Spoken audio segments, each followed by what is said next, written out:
Today, from historic Martinsville Speedway in Virginia, the NASCAR Winston Cup Series visits for the 93rd time. The Goody's Body Pain 500, the 8th stop of the 2000 season, will be contested on the series' shortest track, just a half-mile in length, but long on excitement and great stories over the years. NASCAR's heritage has been built on families, and its most famous is Petty. Last week, Lee, the Petty patriarch, passed away. His 16-year career yielded 55 wins. Perhaps the most memorable was a photo finish victory in the first Daytona 500. Son Richard carried the legacy to new heights, becoming the sport's winningest driver with 200 checkers. Grandson Kyle continued the tradition, adding more wins to the Petty family album. Ironically, Lee died just 3 days after his great-grandson Adam made his NASCAR Winston Cup debut, continuing the family name for a 4th generation.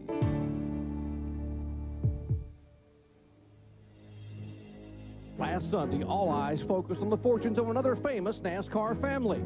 Third-generation driver Dale Earnhardt Jr. followed in his father's footsteps by also claiming his first Winston Cup win in his rookie season and tying NASCAR's all-time record for different winners in the first 7 races. Ironically, that string began with another famous son shining at Daytona. The younger Labonte beat The Rock. Then the youngest Burton's $1 million gamble at Las Vegas beat the rain and the best of the rest. Atlanta saw the senior Earnhardt celebrate a win by the slimmest of margins. Historic Darlington would reward the elder Burton after a 4-year wait. And finally, Rusty Wallace turned 50 in the win category on the high banks of Bristol. 7 faces in 7 races. Will a member of that magnificent 7 repeat today, thus ending the streak? After all, former Martinsville winners Rusty Wallace and Jeff Burton both started in the top 5. Or will there be an 8th new face? And how emotional would it be if that 8th new face were a first-time Winston Cup winner like Kenny Wallace or Mike Skinner? And as we focus on NASCAR's family heritage, what would it mean to a stock car racing king who owns that famous number 43? Or to his prince of a son named Kyle, if today, especially today, that car or that famous Petty name were the first to reach the checkered flag? 4 days ago, we may have lost a legend, but how better than with victory here today to celebrate his legacy? The modern-day driver has learned the biggest prize comes at the highest price. Hoisting the cup also means lifting a burden, knowing and showing you can win the championship. But with honor and achievement comes the obligation of reworking your goals and winning again and again. Every former champ wants to be the next champ, no matter how many titles you have. The most important one is the one you want. Dale Earnhardt and Rusty Wallace are past champions that have shown signs of leaving their recent past behind. They have won again. Things are looking up, and their confidence points toward another championship run. Rusty Wallace makes career start number 500 from the pole, but right now miles and milestones mean nothing. Rusty's a 6-time winner here at Martinsville. Still, he tested at this track and put a bullseye on this race. Why? Because now he wants to hit that target. Rusty Wallace has had a lot of success here. He's also had success at Bristol. His first win this season came at Bristol, where he posted his first career win. His second career win, number 2, came right here. Dale Earnhardt also has 6 wins at Martinsville, but never from further back than 14th. Today, he starts 17th. The last time there were 7 different winners to start the season, 1991. The first guy to win twice that year, Dale Earnhardt at Martinsville, on his way to a 5th Winston Cup championship. The 3 most recent series champions come to Martinsville looking for the kinds of performances to propel them back to the top. Defending champ Dale Jarrett kicked off the season with a win at Daytona.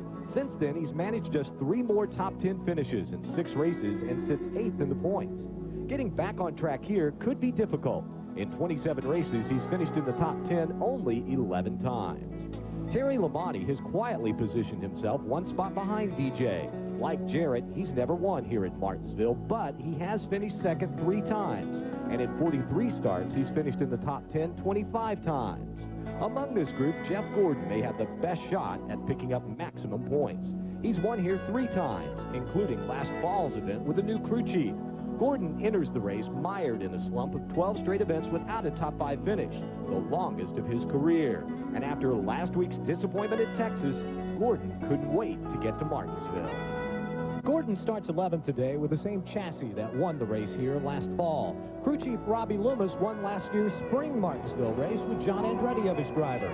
He says he's confident of a good run today. Dale Jarrett starts from the 28th position in this afternoon's race, and DJ's crew chief Todd Parrott says they made a lot of changes to their car early this morning. Terry Labonte rolls off from the 27th starting position. His crew chief Gary Dehart says they're using a different setup today here than what they've ever run before. He says they should know early on if they made the right choice with that setup.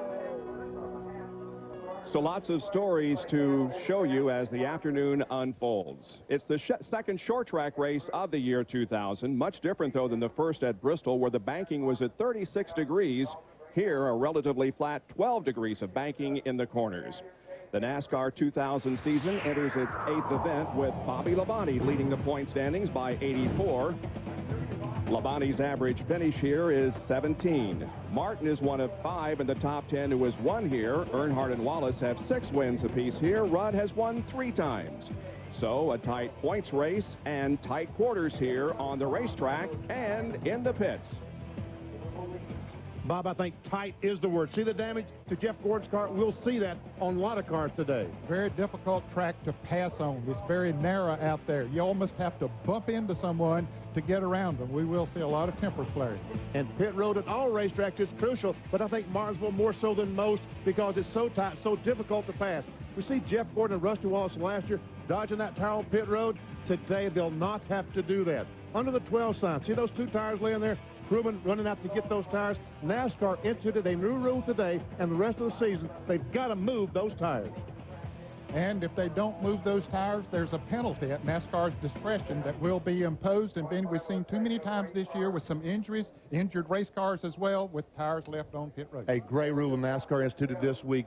Doggone right. And also they use that tire for an advantage. They would leave that right rear tire laying out there and impede the progress of that car behind them. So NASCAR, you did something really good this week.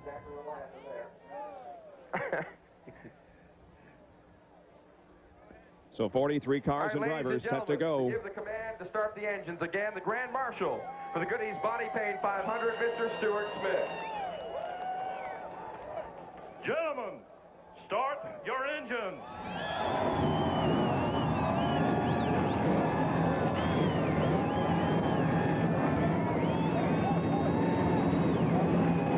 Well, they've been racing here since 1949. The first 500-lap event was held here in 1956.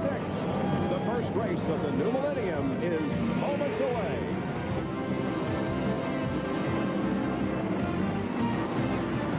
ESPN, the worldwide leader in sports, and the National Association for Stock Car Auto Racing, NASCAR, invite you to sit back and enjoy the best in stock car racing this afternoon, live from Martinsville Speedway in Virginia.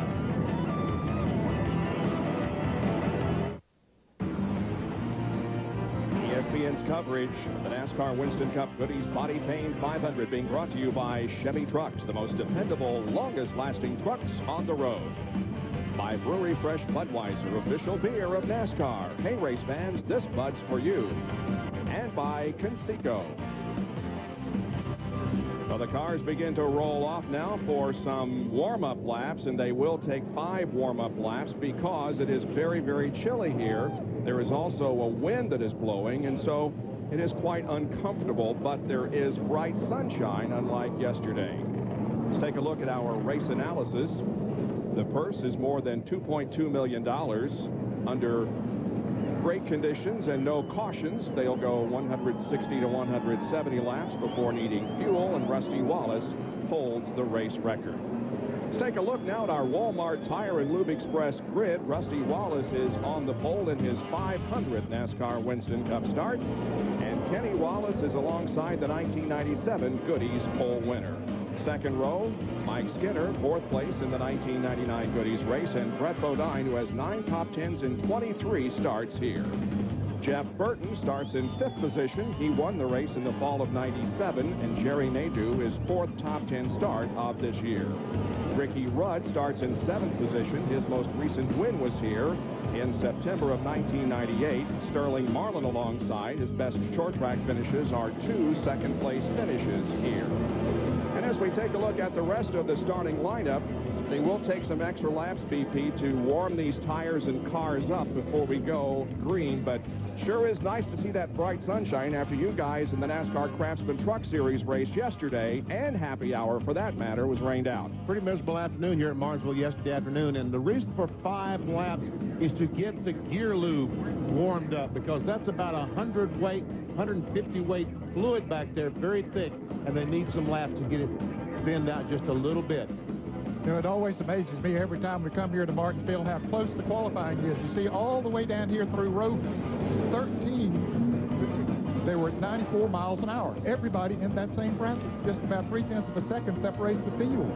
Very close field, as we're just a few laps away now from the green flag. We'd like to remind you that Napa 250 NASCAR Craftsman Truck Series race that I referred to a moment ago that was rained out can be seen at 1:30 Eastern Time tomorrow afternoon. So be sure you're tuned for that. There were the provisional starters with Elliott Sadler and Robbie Gordon starting back at row number 21, and Gary Bradbury has the final provisional start. We had 4 drivers unable to make the grid. They were Wally Dallenbach, Ed Barrier, Rick Mast, and Dave Marcus. Now we've got some in-car cameras that will complement our coverage, BP. Mike Bliss has the Viagra onboard camera. He'll start back in the 33rd position. Dale Jarrett, the quality care on board, starts in 28th. And Dale Earnhardt Jr., last week's winner, starts in 22nd, the Budweiser Chevrolet. Mark Martin, the Valvoline Ford, starts back in 21st. Bobby Labonte has the Circuit City onboard camera. He starts in 13th position. Bill Elliott, McDonald's car, will start in 9th spot. Sterling Marlin, the Coors Light Chevrolet, starts in 8th. Ricky Rudd, the Ripestis onboard camera, starts in 7th. And our pole sitter, Rusty Wallace, a Miller Lite Ford. And once again, Rusty on the pole. That shouldn't be a shock, should it, Bob? Not at all. It's his 28th career pole position and his 7th here. One more lap to green. This track is just a little over a half mile. Front stretch and back stretch equal in length, and the banking is at 12 degrees. Down to Jerry Punch. Third fastest qualifier, Mike Skinner, has an extra incentive today. See, his sponsor, Lowe's Home Improvement Warehouse, is going to donate $31 for every lap he completes and $1,031 for every lap he leads to the Red Cross Disaster Relief Fund to help families and communities rebuild. So obviously a very special day. And by the way, last fall, Skinner led 138 laps. That would have been a big paycheck for the Red Cross folks. Coming down, NASCAR Winston Cup veteran Rusty Wallace on the pole in his 500th career start. He is the 20th driver to reach that level and the 9th among active drivers, and this is his 491st consecutive start. Down the backstretch now, Kenny Wallace alongside, and Mike Wallace won the pole for the Craftsman Truck Series during the weekend, and will be there for the start tomorrow. It was definitely Wallace Friday afternoon with Mike and Rusty and Kenny taking 3 top positions. The Goody's Body Paint 500 underway from Martinsville.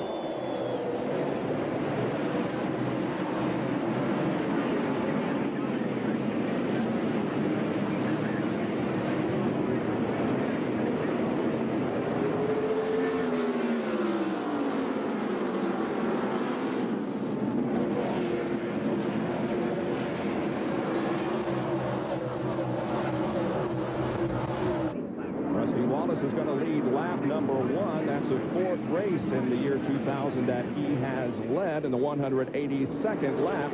Side-by-side racing involves Bobby Hamilton, number 4, and Ricky Rudd in the 28. They battle for the 7th spot.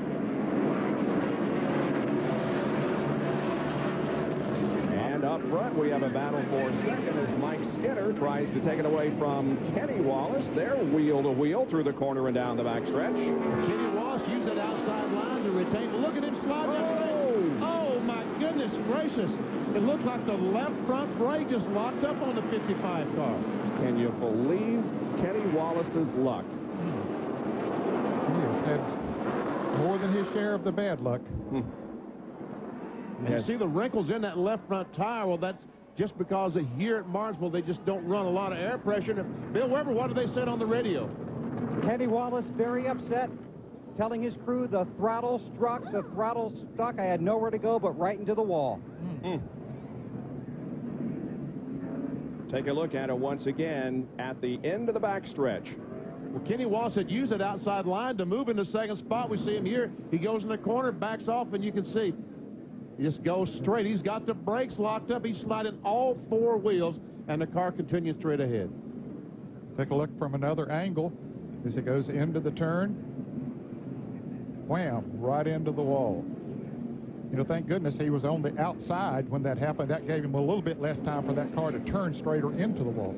Well, he recorded his best short track finish of his career here, fourth in September of '94, but he brings out the first caution in the year 2000. You know, Robert Yates, Todd Parrott, the whole 88 team, they're not just people I work with, they're like family to me. Families are real important in NASCAR. My father got me into it, and now it's my turn. Hey, can I borrow the keys to your car this weekend? No. Families are great support, but I compete with my brother. So do the Burtons, the Wallaces, we all want to win. Hey, look, I love my brothers, but I'm not going to let them pass me on Sunday. This is NASCAR. Dad. No. Welcome back to the Goody's Body Paint 500. Hovering about 1,000 feet over the racetrack is the Pennzoil Copter Cam, which will provide the aerial shots throughout the afternoon. Let's go to John Kernan, who's with Kenny Wallace. Kenny has climbed from his car, walking back through the infield area. Kenny, you're all right. What happened? Well, the throttle hung wide open. It's still hung wide open. That's first time in my career that's ever happened to me. Just, you know, big letdown for all the NASCAR fans and everybody.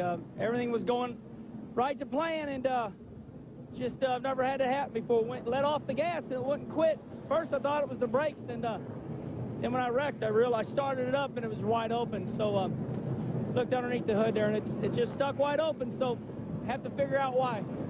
What's that like? What goes through your mind whenever that happens? Scary. You know, you're wide open, you let off, the corners are sharp, and you're trying to slow up, and the car won't slow up, keeps going straight. So, you know, we hit pretty hard. I mean, I'm fine. Just my pride's hurt. This is one of my best racetracks, and haven't been out of the top 10 here in a long time.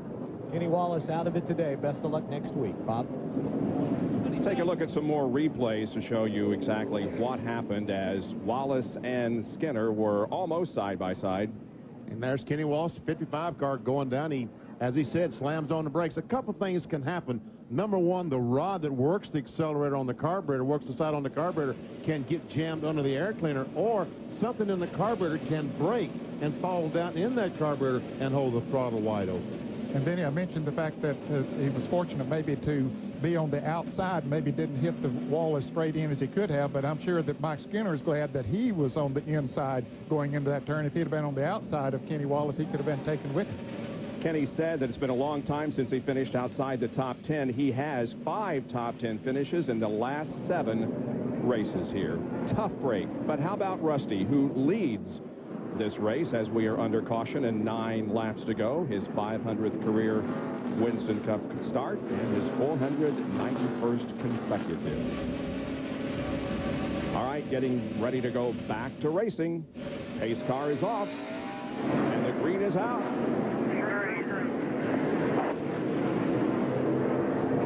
Oh, little contact there. As Rusty goes up the racetrack, Skinner's once again some contact off turn 2. Rough and tumble racing already.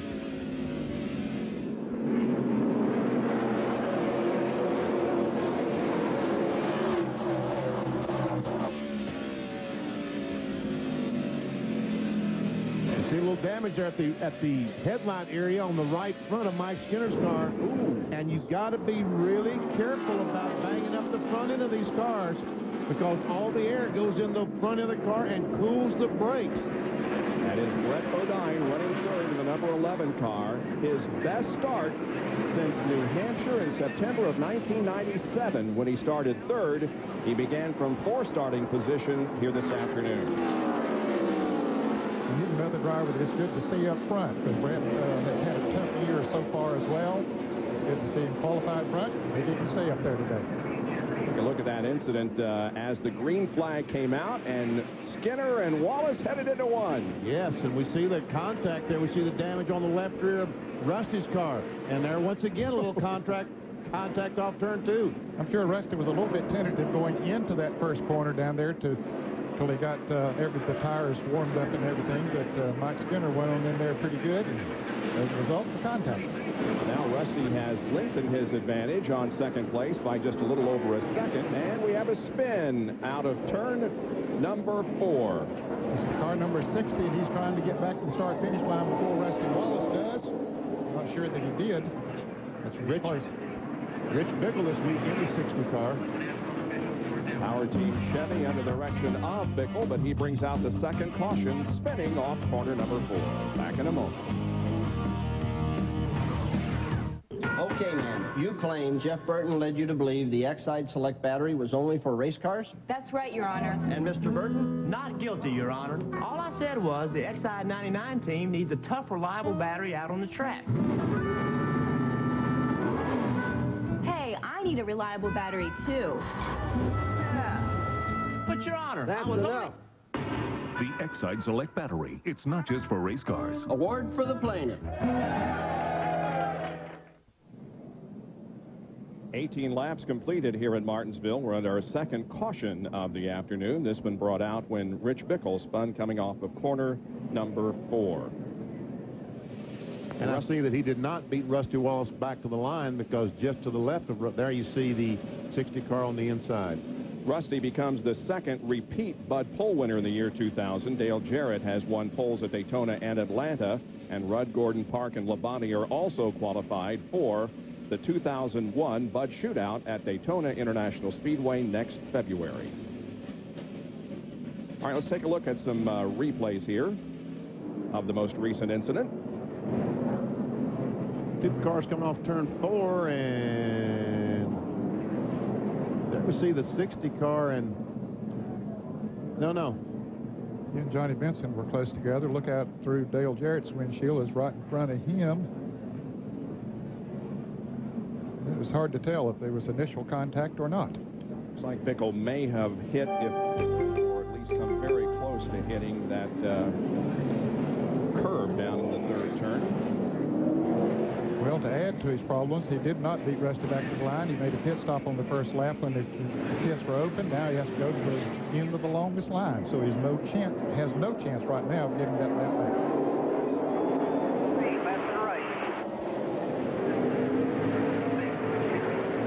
Jeff Burton driving on the outside of Brett Bodine. Bobby Labonte trying to go along as well. Bobby Hamilton, I'm sorry.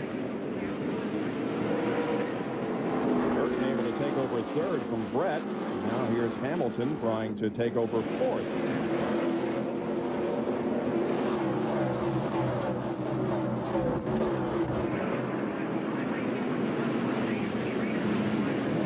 More side-by-side racing early than we normally see here at Martinsville. That outside group seems to be working okay. Schrader and Nadeau are side-by-side. Schrader now pulls alongside Brett. You cannot pass on the inside before you cross the line on a restart. But boy, Jeff Burton had the gun loaded for an outside pass. Oh yeah, he started that pass coming off turn 4. He didn't pull the trigger until he got past the start-finish line.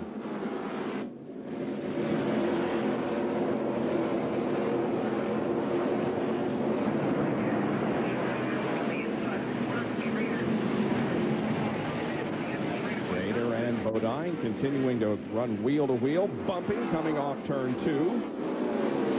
Schrader has 4 top 10 finishes in the last 6 races here. Started 12th, battling for 5th.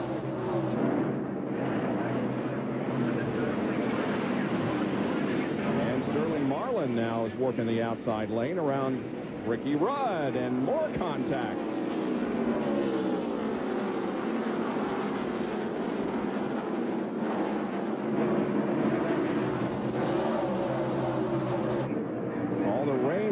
yesterday and last night has provided a really green racetrack for these drivers. It certainly has supplied a very even surface right now, because it doesn't look like the inside or outside. Once they run around here and the bottom gets all the rubber on it, it probably will be a better groove than it is right now. Sterling Marlin making it work up there.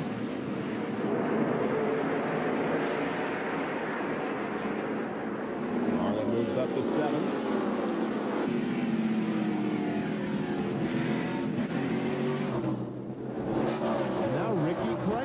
To the outside.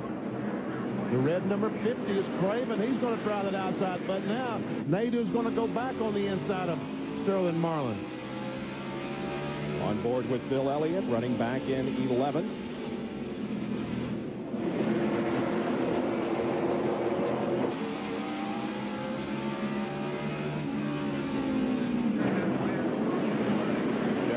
Behind Elliott, then comes Ward Burton, Bobby Labonte. Dale Earnhardt has chosen an outside line. Tries to move around the points leader, Bobby Labonte. And does. Kyle got a little loose right behind him there coming off the turn 4. That's that battle between Jeremy Mayfield and Kyle. There is Kyle Petty.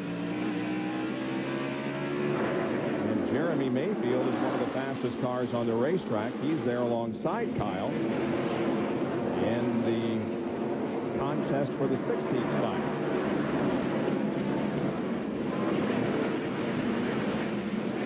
Well, they just have nowhere to go, basically. If Kyle can get the traction out there, he might could move them back. Looked like he did there for a moment, but he's got to stay out there because the inside lane's pretty well used up. Taken up.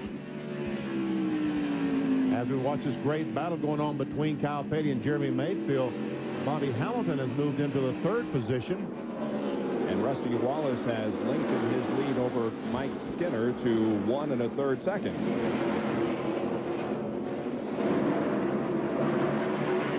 Now Earnhardt tries for the 13th position, currently occupied by Ward Burton.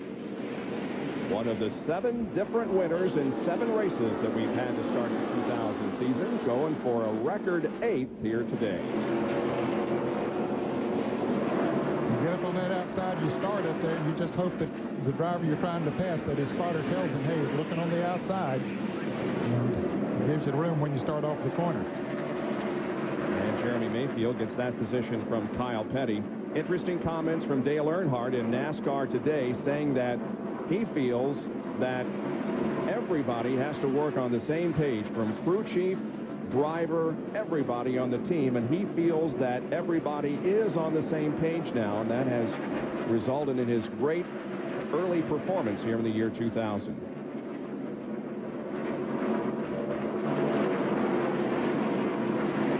Now Labonte trying to get by Ward Burton. So what happens when you get a car on the outside, as you come off this corner exit, you need to let that car drift up against the outside wall. When there's a car there, you just can't do it. You could do it, but it'd be a crash, and that really, you lose that momentum off the corner.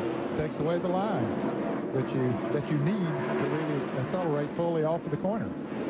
So Ward Burton, we know a lot of times we talk about we got caught up on the outside. Right now he's caught down on the inside as we see this battle between Jerry Nadeau and Ricky Rudd. Who's trying to pass who here? Hard to tell. One on the outside, one on the inside. I think Rudd's trying to pass Nadeau. This is for the 8th position. And looks like he's, well, I thought he had it pulled off, but not quite. He thought he had it too, Benny. And for a taste of the race, here's some Jimmy Dean telemetry on Sterling Marlin's car. Notice how the brake is applied a lot. And now the side-by-side victory over Ricky Craven out of the groove, losing positions. Well, Craven had moved up nicely, but now begins to lose positions rapidly.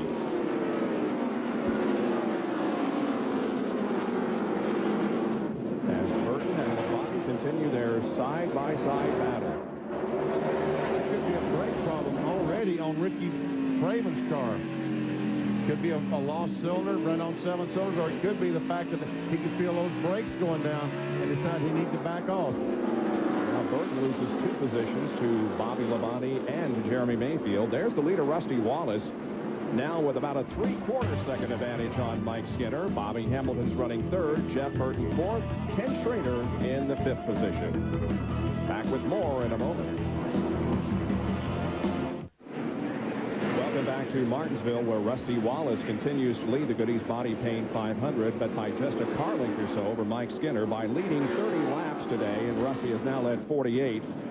He has led more than 3,000 laps here at Martinsville in a crash coming off corner number 4. Scott Pruitt and Jimmy Spencer have spun here coming off of turn 4. Caution waves once again. Pruitt's car damaged in the left rear. He's driving the Tide, number 32. Spencer into K-Mark number 26. There's damage on the front end. And the rear. Yeah, and the rear. And Spencer has a lot of damage to his car. Here's a replay. Right in the back, we see that Pruitt runs up behind Darrell Waltrip, and Spencer runs in the back of him, spins him around, and then the 2 cars kind of get hooked together and can't come apart. Cars going on both sides. Bill Weber. Rusty Wallace won the pole, but took a pit stall in the middle of pit road. They wanted one that was square to the racetrack instead of one where the track curves around on pit road. Rusty's going to get 4 tires. They're making an air pressure adjustment in all 4 of those tires. They've also changed tire carriers this week, swapping positions. Rear tire carrier to the front and vice versa. He's got 4 tires. We'll have to watch the traffic. We go to Jerry. Mike Skinner, Jeff Burton pitting nose to tail in turn 2. Skinner, 4 tires, no adjustment. Just a little bit of bite. Here's Rusty out. Here is Skinner out. Skinner may have beaten the line by virtue of having the very first pit stop. Let's go back to John Turnus. And a complete bottleneck on pit road as John Andretti, Dale Jarrett, and Tony Stewart were headed down pit road together. That's not going to work because the 10 car, Johnny Benson, was sitting in his pit. So Stewart got by on the outside. DJ and the 43 car, John Andretti, made a little bit of contact on pit road. We're not quite sure if there's a lot of damage or not to either car, but they were both stuck there with the 43 car wedged between the 88 and the 10 car of Johnny Benson. Right now, Dale Jarrett just heard from his crew that they think the car is going to be all right, but there may be a flat tire. They may have cut one of the tires down or maybe knocked the valve stem off. Now I can see some damage on the left front fender of Dale Jarrett's car. There was quite a bottleneck there on pit road, and Jarrett now comes out in the 29th spot. Went in 21st position. Johnny Benson, the Lycos.com Pontiac. And 24, Jeff Gordon is coming back in the pits. We understand he's being assessed a penalty for that new tire rule that NASCAR has implemented. You cannot leave your tires outside the pit box. Well, they are changing the left front. I think they'd only changed right sides. And, you know, that's going to get a team in a lot of trouble, I believe, changing just right sides, because I'm not sure that they can get those tires back across there. They probably don't realize just how quickly they need to get those tires back across. They have to be back over next to at the pit wall before the car leaves the pit box. And Robbie Gordon and Jeff Gordon and Ken Schrader are all being held to wait for the rest of the field to come around. And now they're released to fall in at the back of the pack. 52 laps completed of the 500 that will make up the Goody's Body Paint 500. Right now it's Mike Skinner leading Rusty Wallace and Jeff Burton. We are back to racing here at Martinsville. We saw Mike Skinner beat Rusty Wallace off pit road. Mike led 8 laps, and then Rusty took over again. So it's Rusty Wallace, Skinner, and Jeff Burton. And here's how Rusty got the lead back from Mike. Coming off turn 4, he just gets position on Mike Skinner, the 31 car, and he gets on the inside. There's very little Mike Skinner could do. Right now, Skinner has his hands full with a 29 car of Jeff Burton. Mark Martin and Dave Blaney are side by side. Here comes Dale Earnhardt also. Mark Martin picked up a lot of spots on that pit stop, only changed outside tires. Blaney took 2 tires on that pit stop. He now is back in 11th spot. Earnhardt in 12th. Mark Martin is in 10th place in the car number 6, and he was about 27th or 28th before that pit stop. And you're talking about Mark Martin changing just 2 tires of right sides, Ned. Jeff Gordon did the same thing. We talked about the new NASCAR rule. Jeff Gordon's team evidently did not understand the rule. Watch this. Here's Jeff Gordon's car. They're changing just the right side. Now, when they finish that pit stop, they will let the car down, and Jeff Gordon leaves. But they wait until he leaves to take the tires. See, the tires, change is done. Watch the right rear, guys. He leaves, and then they roll the tire back through the box. You can't do that. The tires has to be back through the box before he leaves the pits. And, of course, he had to come back in for a penalty. Let's go to the pits for more with Bill Weber. Well, Benny, it's all up to whether or not they interpreted the rule right or the rule was explained correctly, but the team, the 2014, believes they were in the right by having those tires in their possession and out of the way. Obviously, that's not how NASCAR interpreted it, and I don't think you'll see it do it again. You'll see the team do it again. They were very upset about the penalty, but that's how the rule was interpreted, and that's how it was enforced. Gordon did come back in and get left side tires. And he was a victim of that very thing at Bristol when he ran over a right front that had been left outside the pit box. Also, Warren Burton, the Caterpillar Pontiac, was penalized for exactly the same thing. And Jerry has more on Burton. But unfortunately, Benny, when Ward Burton had to come in for a stop-and-go penalty, as you mentioned ago, they had already given the 1-to-go signal, so he couldn't get left-side tires without losing, possibly having a chance of being on the tail end as the cars came down with a green flag. So he had to stop-and-go and still only got 2 right-side tires. And he's mired pretty far back in the field. 34th being shown right now. And Jeff Gordon, directly in front of him right now, is running in 32nd position. And Kenny Schrader, who had run it so well, was up in the top 5 or top 6, is right in front. He's in 31st. And the Viagra Pontiac there, the 27 blue and white car, is not driven by Jeff Fuller this weekend. He has been replaced by Mike Bliss. And these guys trying desperately to get by the cars in front of them because they know that the leaders will be coming up on them in a hurry because you can get left quickly here at Martinsville. And that's why Ken Schrader and Michael Waltrip and everybody trying to pass the car in front of them. The cars in front of them knows the same thing, so they're trying to keep that position and move forward themselves.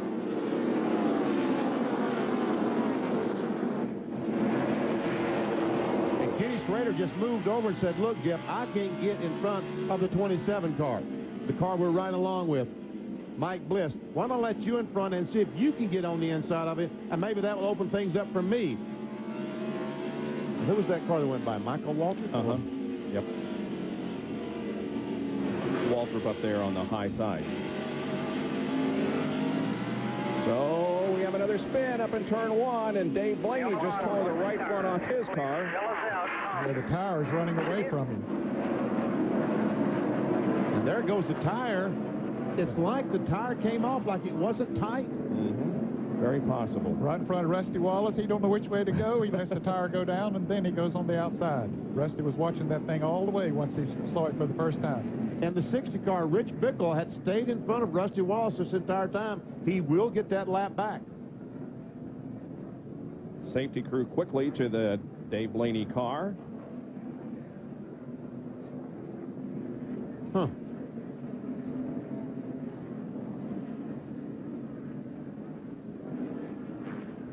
This is a brand new car from the Bill Davis Racing Shop. They did test that car at Texas and then decided to bring it here. And fellas, just after the green flag was reshown, Darrell Waltrip pulled into the pits, and behind the wall, we understand the power steering pump has gone to bed. And DJ's back in the pits, John. And Dale Jarrett has come in for service, a 4-tire change, nothing to lose. They also need to do a little work on that left front fender, try and beat it out a little bit because their concern was that when DJ got on the brakes, if he got on the brakes too hard going into the corners, that the nose would dip down and rub the tire. So they beat the fender a little bit to get it away from the tire. Now they're putting the left front on. Got plenty of time. Waiting. Here comes the pace car. Dale Jarrett down and away will stay on the lead lap. 35 miles an hour is the speed limit on pit road. They have to maintain that all the way around to the exit of turn 2. Right along with Dale Earnhardt Jr., Budweiser, and we see Blaney on the outside, and the left rear tire flies off. Apparently all the lugs were not on or something, Benny. That's my guess, that somehow they did not get the lug nuts tight on the left rear. Yeah, I thought it was a front tire, but it was indeed the left rear that came off. And they need a wrecker to assist him off the racetrack. Under our third caution to make that fourth caution of the day, 72 laps completed. We'll be back in a moment.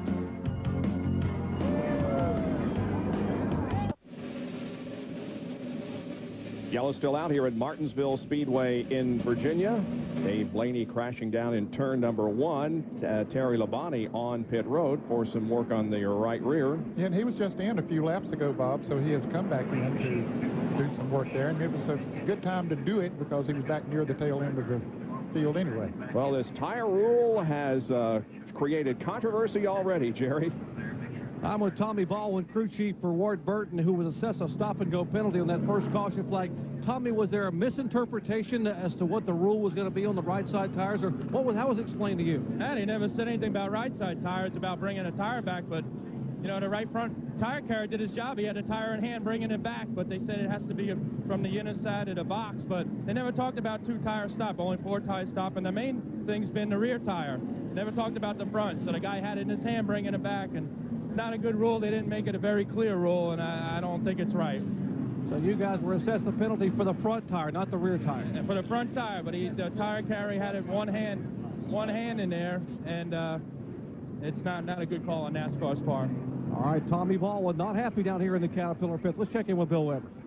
And Jerry, talking to some of the guys in the 24 pit, that's exactly how they feel. If you're just going to change 2 right-side tires, it'd be more dangerous for your tire carrier to run across in front of the car rather than have him stand there, have the tire in his possession, and have the car leave and then cross. So obviously there'll be some clarification and certainly some discussion on this, but on the 2-tire stops, when you're only changing right sides, guys are going to take forever if they have to get that tire back to the left side of the pitch. It's too bad those guys couldn't not have been in that conversation with Steve Peterson, the NASCAR official, and myself this morning talking about the tire rule, and we talked about specifically right sides, and some guys would not understand the rule and bringing those tires back across. And the most recent team to be penalized was Kevin LePage's. I'm sure that's something we're going to see all day here today.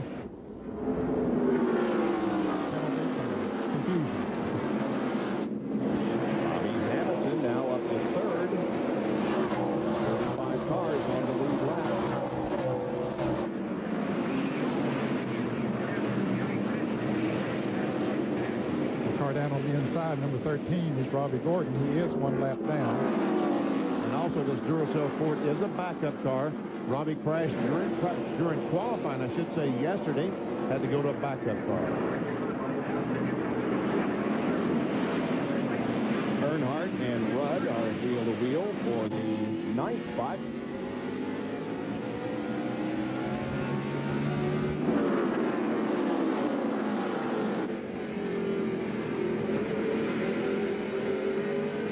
Martin of Valvoline Ford follows this group of cars. We saw Mark have to steer quickly to get away from the fence, and Earnhardt trying that outside line. What's that all about, Dale?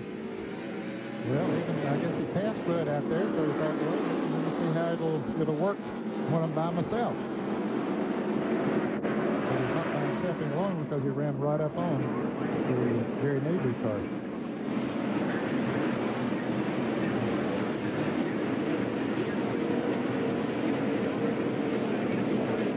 Battle for second here among 3 drivers, Skinner, Hamilton, and Jeff Burton.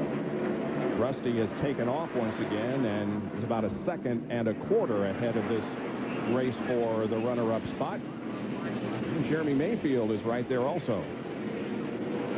Yeah, Rusty's in a class by himself right now, but those others are pretty evenly matched.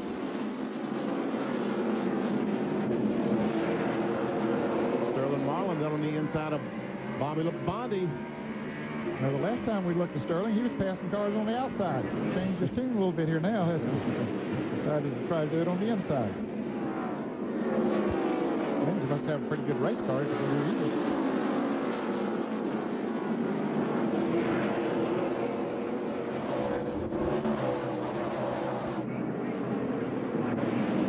John Kernan. Behind the wall with Dave Blaney, and you can see a couple of the studs broke off the left rear wheel. He lost that left rear wheel out there. 3 of the studs are still intact, so we don't really know. The crew doesn't know exactly what happened. They're not sure if they might have, if they would have left a few of the lug nuts loose and then it worked its way off and pulled the 2 studs out, or if the 2 studs came out and then pulled everything off. They're not quite sure exactly what happened, but right now, Blaney is behind the wall. They're working to replace that in the left rear and get him back out on the racetrack. One thing we know for sure, if those 3 lug nuts had been tight, those lug studs would have been broken as well. So obviously did not have lug nuts on those 3 anyway. And we see Earnhardt has gotten by Jerry Nadeau. He's gotten by Bobby Labonte. He's now underneath the lap car of Robbie Gordon. Man, he's going somewhere. He's up to 7th. Has his sights set on Marlin now. Here comes Nadeau to the inside of Gordon. He is a lap down.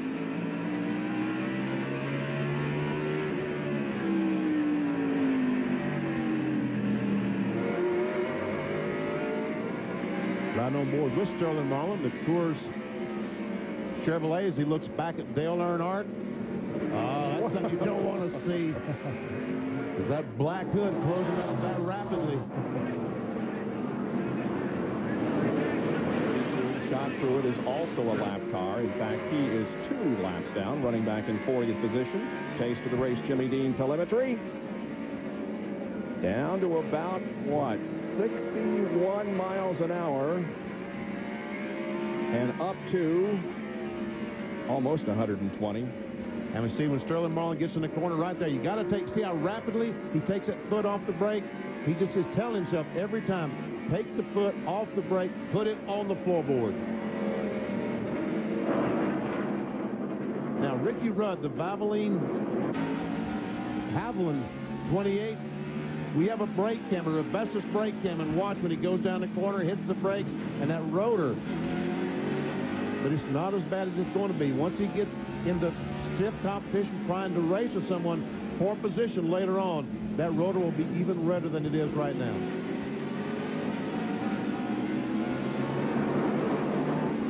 He's trying to conserve those brakes as much as he can here at this point of the race. So he'll have some at the end so he can race. But and some contact between Joe Nemechek and Dale Earnhardt Jr. does not bring out a caution. Oh, Jeff Gordon goes in the corner, goes very high, almost gets in the side of Nemechek. Some pretty good damage to the left front of Nemechek's car. Yep. Here's what happened. Oh, and Nemechek almost, and as a matter of fact, he spun him out and then straightened him up all at the same time. Yeah, we heard one of the spotters say a spin in turn 2, but he didn't quite go all the way around. And it did very well to mess up the front end setting on Nemechek's car because he got pretty hard into that wheel, it looks like. And pretty hard with the white front of Dale Earnhardt Jr.'s car. Exactly.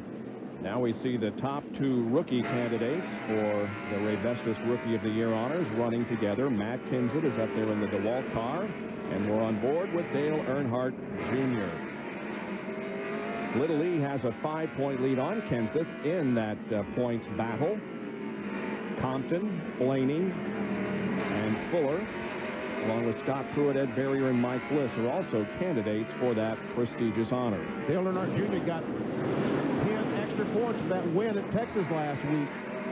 So 10 points that Matt Kenseth has not won this year. Out of 1.86 second advantage now for Rusty Wallace as he laps Darrell Waltrip.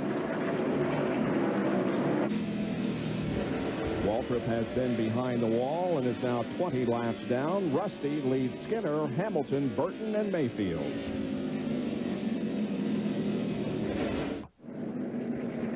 Once again, the caution is out here at Martinsville Speedway in Virginia. This was because of a spin by the number 60 car driven by Rich Bickle. There he is up in the corner, gets high, and ooh, almost collects Stacy Compton. Looks like there might have been, he and Ward Burton were running awfully close there. There might have been a little bit of contact as they came off of that turn. Down to Bill Weber. Okay, watch for tires and tire carriers left on the right side of all these cars. 4 tires for Rusty Wallace, no chassis adjustment. Very happy with how his car's running. More rubber on these racetracks. These guys are getting a better grip. Good stuff for Rusty. He's on his way. Jerry. Air pressure adjustment for Mike Skinner. Car a little tight in the middle of the corner. 4 tires and a minor air pressure adjustment. Rusty Wallace is already gone. Here's Skinner down. Marlin will beat Skinner off pit road. Then comes Skinner and Earnhardt. Well, Mike had to stop for that Rich Bickle spin. That's one reason why he lost as much track position as he did. I watched Jeff Gordon's pit stop that time. Once again, they changed 2 tires trying to get some track position, trying to get back up front with these guys. But this time they were sure to take those tires, roll those tires back across through the pit box. Rusty drove through this Rich Bickle spin. Let's watch. Here he goes. We sees him. Go to the outside. And we saw Mike Skinner stop short of broadsiding the spun car. Down to John Kernan. Jeremy Mayfield took right side tires the first pit stop in order to get track position. Moved all the way up into the top 5. He dropped back down to 6. They came in this time. They took a 4 tire change, made a track bar adjustment because the car was a little loose off. Dale Jarrett took on right side tires only. Well, more than 100 laps have now been completed of the Goody's Body Pain 500. Ward Burton shown as the leader. Presenting 8-time funny car champion John Force to test the Fram Extra Guard filter with its new short grip top. It's easy to hold on to. See, I still got it. They ain't kidding about that rough textured grip. Couldn't drop it if I wanted to. Oh, baby! The new Fram Extra Guard with short grip. It sure makes changing your oil filter a lot easier. Getting ready to go back to green. Here's a Coke pit summary. Bobby Hamilton lost 4 positions on that most recent round of pit stops, and Ricky Rudd lost 7. Man, Bobby Labonte lost his spot. I'm told that Ricky Rudd had some jack. The jack did not lift the car properly. That's the reason he lost all those spots. Ward Burton did not pit this time, so he gets track position at Caterpillar Pontiac. And gets 5 bonus points for leading. And he has led the most laps of any driver in the year 2000 coming into this event. He did not lead at Texas. He did lead at Bristol. And, of course, his race win added to that total, but he had led 302 laps of competition coming into this event. And Mike Skinner is losing positions by the handful. He's lost a spot to Sterling Marlin, to Dale Earnhardt, and now here's Bobby Hamilton up on the outside trying to take a spot away. Is it because he came up behind the Scott Pruitt car and got pinched down on the inside, or does he have a problem? I'm not sure, Benny. I believe it's because he was hung up on the inside as Rusty Wallace is battling for the lead off turn 2. Goes alongside Ward Burton down the back stretch to his inside, and they bump in turn 3. Ward will surrender the advantage, but not because he wants to. He didn't go willingly, did he? But he knows that his best position's down on the inside of the racetrack, so he decided he'd back off and follow Rusty Friedland, which is a smart thing to do. Rusty has the fresher tires. Might have the faster race car, because Rusty has been so far. Today, he's just been able to sort of run at his own pace out there. That time around, Rusty ran a 93.093 mile-an-hour lap. Second fastest car was the third place machine of Sterling Marlin, who ran a 92.9, and Jeff Burton and Jeff Gordon run side by side with Burton getting the spot. Burton is in 8th, Jeff Gordon 9th, and Jerry Nadeau in 10th in the 25.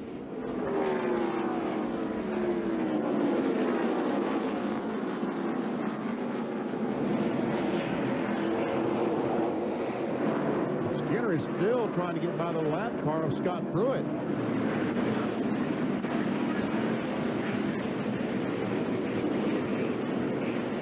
He goes up to try to go on the outside. That leaves a door open for Jeff Burton. Dale Jarrett working his way back up through the field. He's now up to what, Ned? 12. And Bobby yeah. Labonte there is trying to pass the 60 car of Rich Bickle, and Bobby's had a tough time down on the inside there getting by Bickle.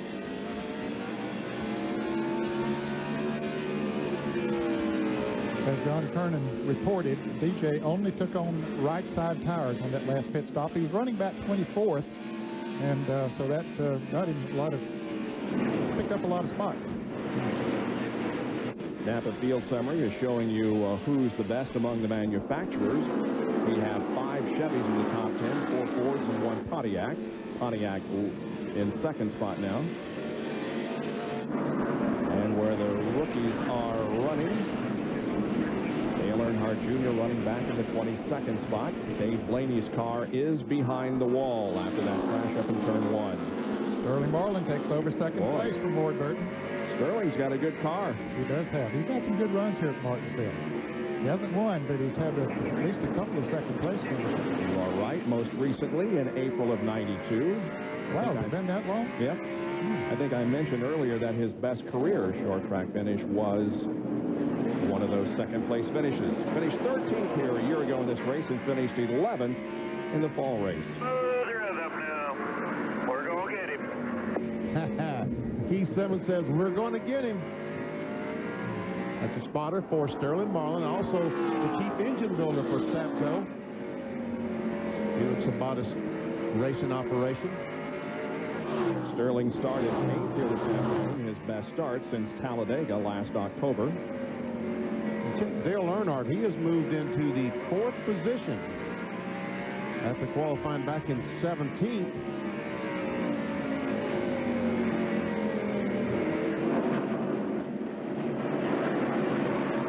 Rusty Wallace advantage on Sterling Marlin is 1.4 seconds.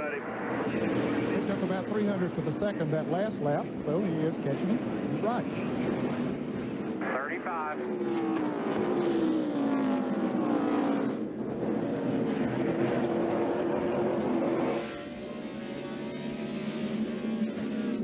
And he picked up about 1200ths of a second that time.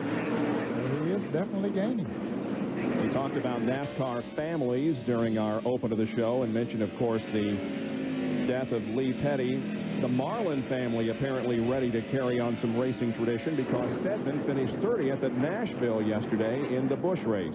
Got caught up in a wreck not of his own doing, or he would have done better than that. Boy, if there was ever a race that had some second, third, and even fourth generation drivers, it was that one. We had Jarrett's and Labontes and Marlins and Hendricks. Yeah. Well, what about that run by Ricky Hendricks? That was good. Finished in 5th place.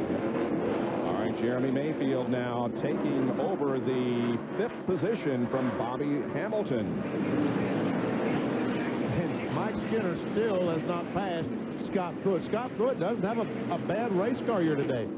He's able to run right up with these lead cars. He is a lap down, but he's a couple laps down, as a matter of fact. This is the battle for 3rd. Earnhardt behind Ward Burton.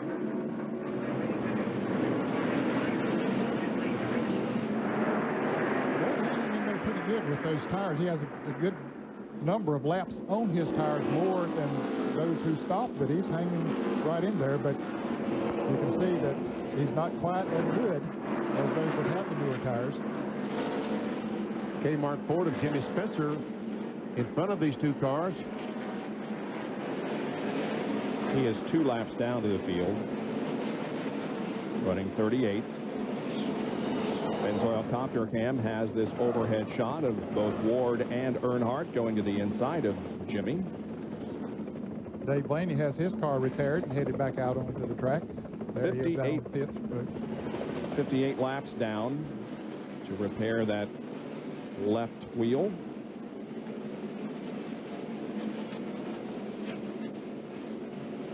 I thought Earnhardt was going to get a good run off the corner there, but didn't get a good enough one to make a challenge. Now he does. Well, he drove her deep into that corner. All kinds of traffic behind those two as Earnhardt does indeed go into the 3rd position. And we've got race cars all around this half mile. Sure do. Just very few spots with no race cars. And the interval now between 1st and 2nd is just a little more than half a second as Rusty comes up to lap again the number 21 car of Elliott Sadler. He now is 2 laps down in 37th position. Rusty and the others up front are approaching some slower traffic. It's going to get interesting. We'll take a break and be right back.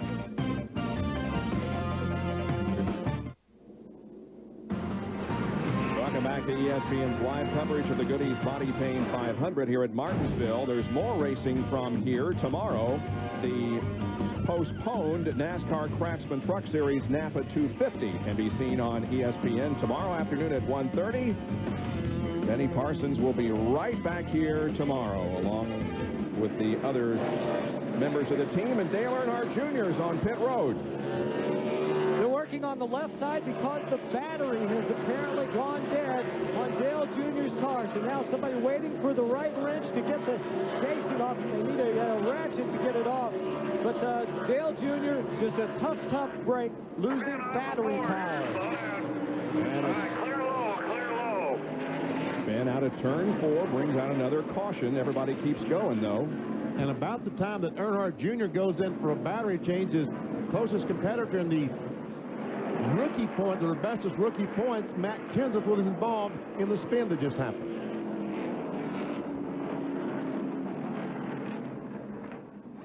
Joe Nemechek has more damage to the Oakwood Homes car. Obviously, he was also involved. He heads down pit road along with Rusty and Sterling Marlin, and I guess all the leaders are coming in. It's lap 143, and here they come.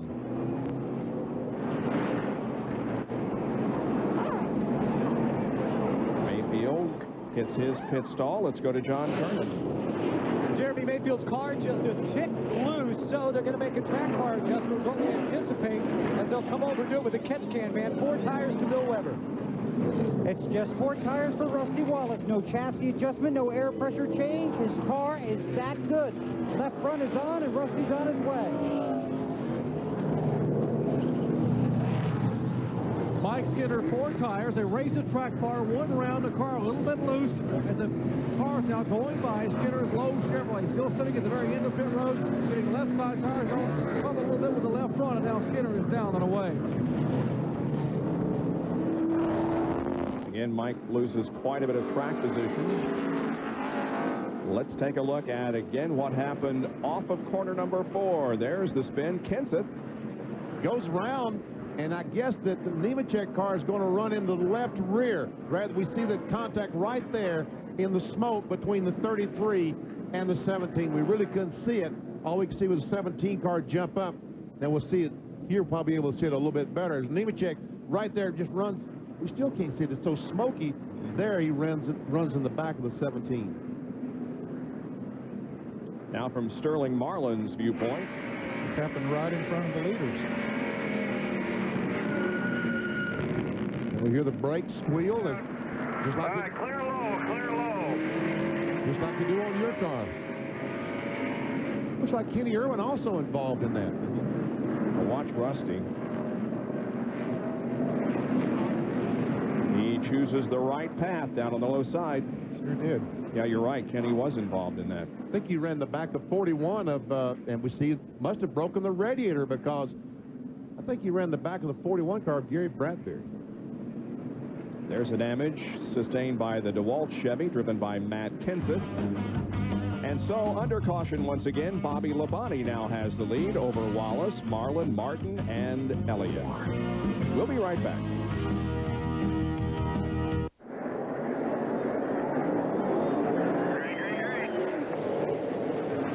The story as we're back to racing after the most recent caution. The most recent accident involving the number 17 DeWalt Ford, driven by Matt Kenseth. Dale Earnhardt Jr. with that new battery.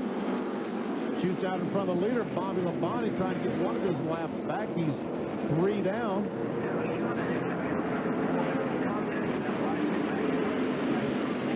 Kyle Petty got off to an awfully slow start. I don't know what the problem was when he took the green flag. He was running very, very slow. He seems to have gotten back up to speed a little bit now.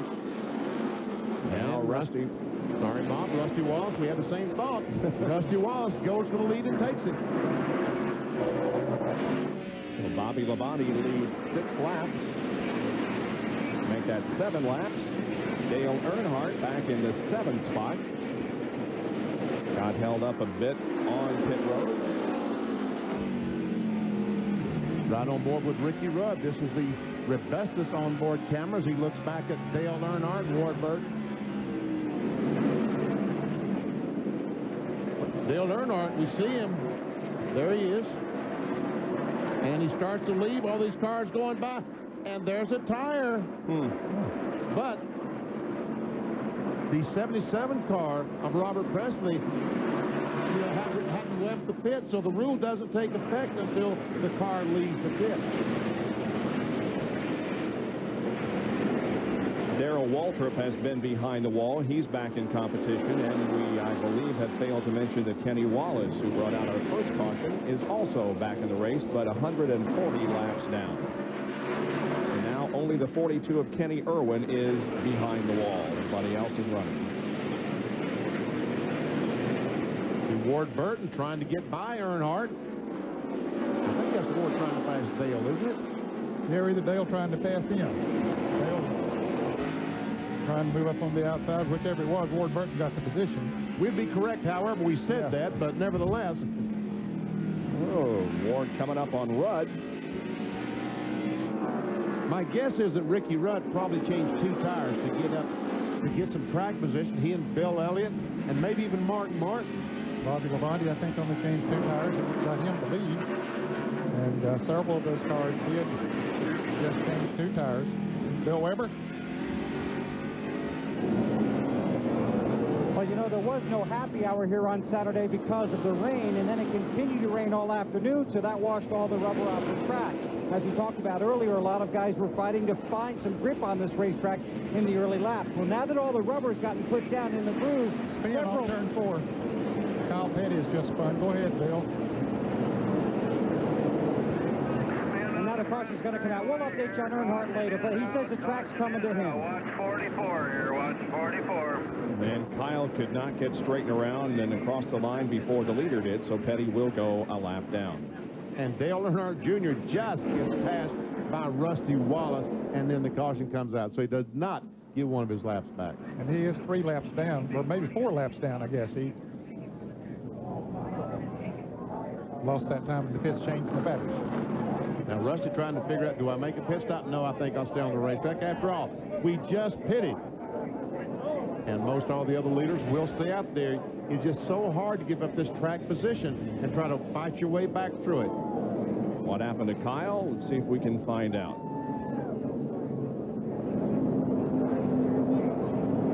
Coming off the turn, could have got a little bit of a tap there behind him, maybe. And just, it doesn't take much. You're almost out of control when you come off of that turn anyway.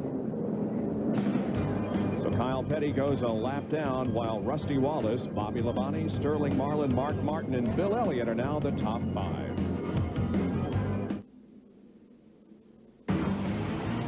ESPN's coverage of the NASCAR Winston Cup Goodies Body Pain 500 at Martinsville being brought to you by Winter Circle, makers of collectible toys and games for NASCAR fans of all ages. Join us in a circle, Winter Circle.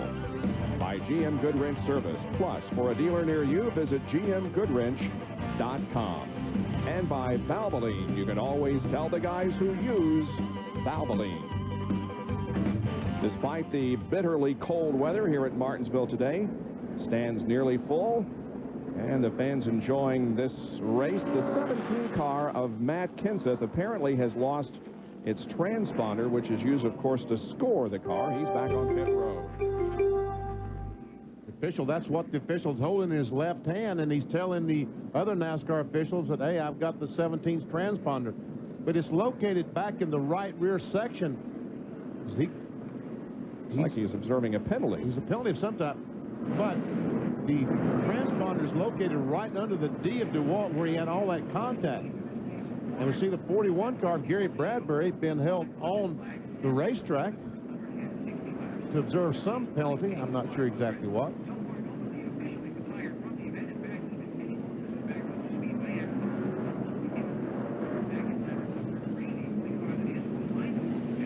Kansas still being held as the field is going to come by, or at least a couple of cars come out of the pits. Now the field will go by. Well, why did they hold it? That is strange. They held it at the end of pit road. Maybe they were supposed to hold him longer in the pits than they did. Well, Sunday night baseball heads to Tampa Bay for a big league hitting matchup. Cleveland's Roberto Alomar, Manny Ramirez, and others against the new high-powered offense in Tampa Bay, led by Greg Vaughn, Benny Castilla, and others. The worldwide leader in sports has Sunday night baseball tonight. I guess the last time by that Kenseth did not heed that stop sign. See the fellow holding the stop sign? I guess Kenseth did not stop. And so NASCAR brought him back in and penalized him a lap 4, not paying attention to that paddle.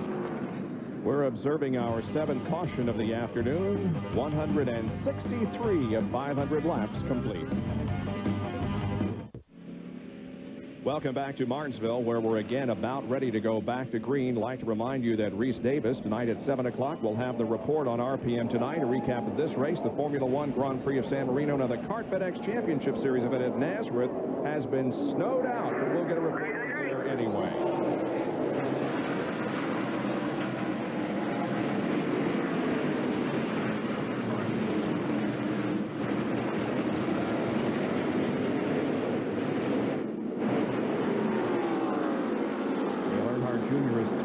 Down to the field. Terry Labonte lined up behind Dale Earnhardt Jr. is a lap down in 28.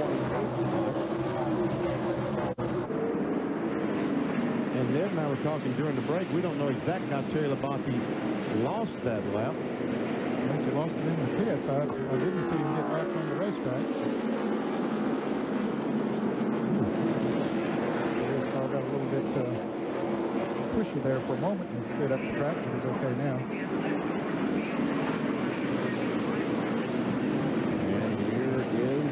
Second place. Bobby Labonte and Sterling Marlin.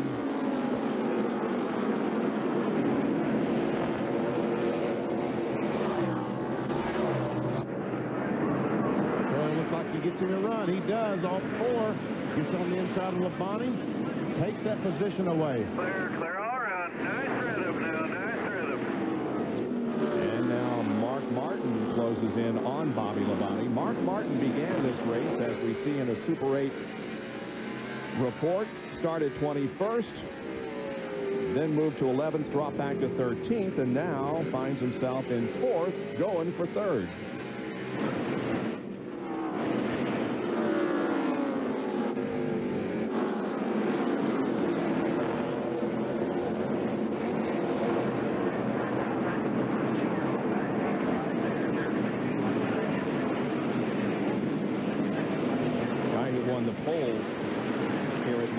The 20 car of Tony Stewart won the pole last year, and this is the very same car that this year took a provisional to get into the field. Stewart right now is running in the 14th position. So he's moved up rather nicely through either good running on the track or a combination of that and some good pit strategy. Stewart won the pole and finished 20th here a year ago. Whoa, right ahead of Stewart, we have a big mess as Scott Pruitt and who else? Jeff Burton. And Jerry Nadeau. Those guys a lap down.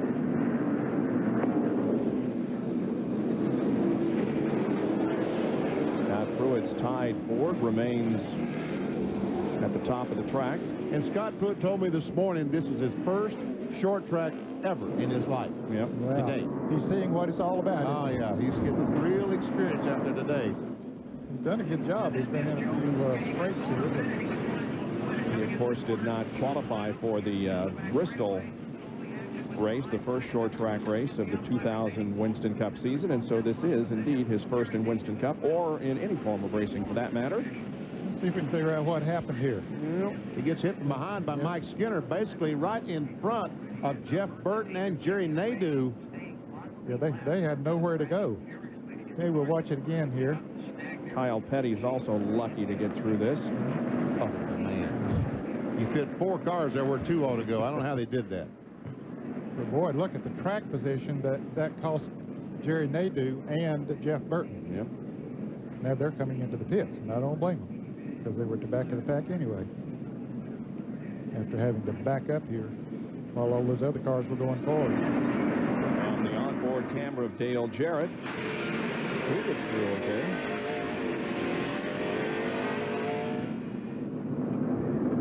Well, there's Kevin LePage, who has taken his FamilyClick.com car behind the wall. He was just a couple of laps down, back in about 34th position, but I think this is also a backup car, because yesterday he had a right front tire go flat, hit the wall, and I'm pretty sure they had to go to a backup car with his team.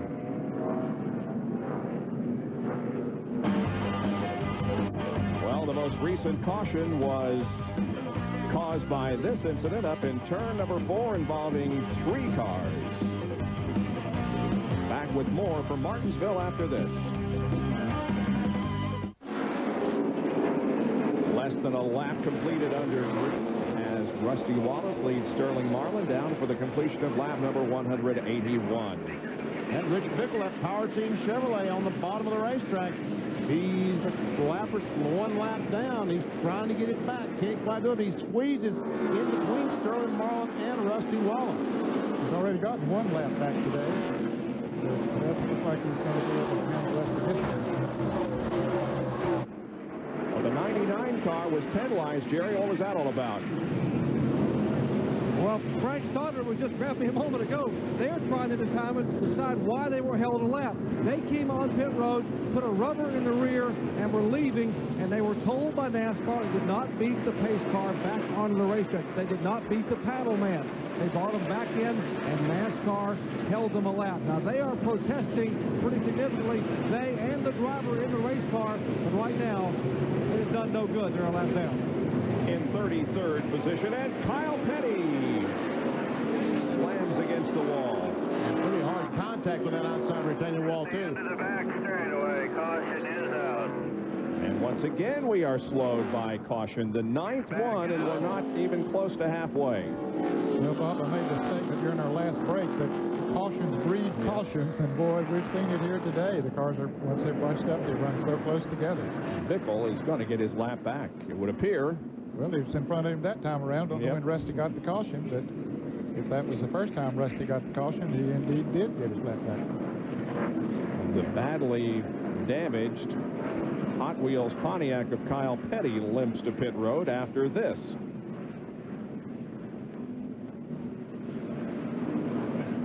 And right there, looks like that the 27 just gets in the right rear and just kind of turns him somehow. Turns him the wrong way, towards the wall. Petty goes back onto the racetrack. It looks like the right front fender's laying up against the tire. I guess he's trying to save all the laps he can. No, he's going back behind the wall, I guess, is where he's going. Well, Rusty Wallace continues to lead this thing, but we haven't run very many laps under green recently.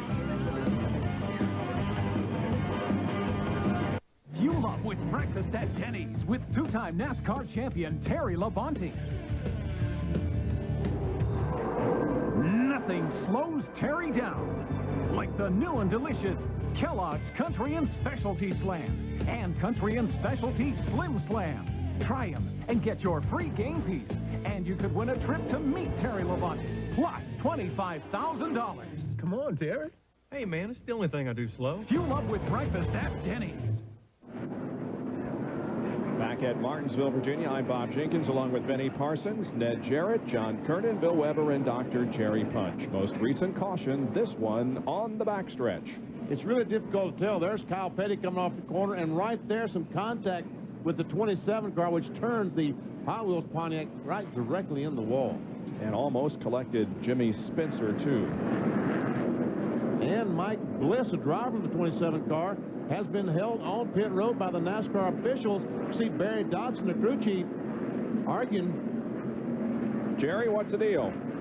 Well, tempers flaring on pit road, but also on the racetrack. A moment ago, one driver said, if he messes with me again, I'm going to put him in the hot dog stand. Another driver's initial transmission was garbled, but the last words were something about, and the horse he rode in on. Guys, don't you love short tracks? Indeed. Now, Rich Bickle did not get his lap back. That's why he is positioned to the inside of Rusty Wallace. He's trying right now to get back. Again. I don't think he's going to do it this time. The top five are Rusty, Bobby Labonte, boy, make that Sterling Marlin, then Bobby Labonte, Mark Martin, and Bill Elliott's running fifth.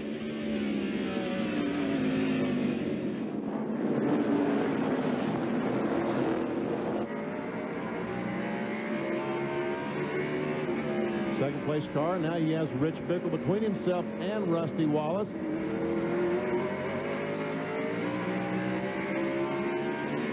Tell you what, Rich Bickle gets around this racetrack very well. Had his best finish here a few years ago. Already these cars taking up about half of this racetrack. Shots from the Pennzoil copter cam. That fourth place finish by Rich Bickle, his career best, was here in September of '98.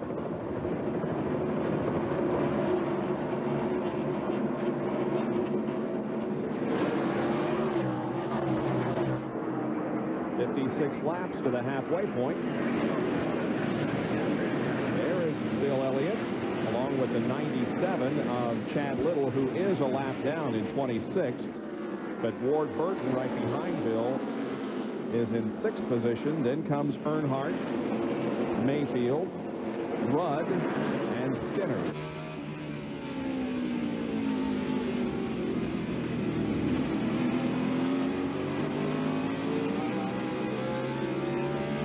These guys running 91.4 and 91.7, while the leader, Wallace, is turning laps in excess of 193. 93. I'm sorry, 93. Boy, they'll be getting it on here at Martinsville. Maybe 193 next weekend in Talladega, but... McDonald's, the official drive-through of NASCAR. Comes Ward. Have a look. Pull it off that time.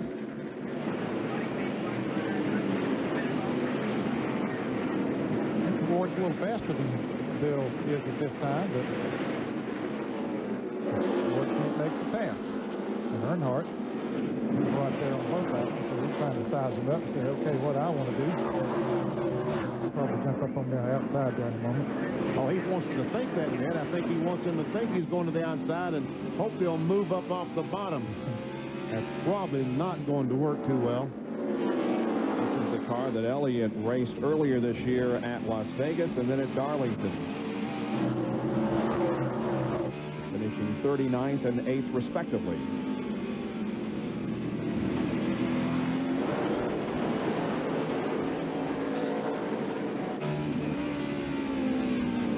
And again, Ward gets a good run, but cannot make the pass.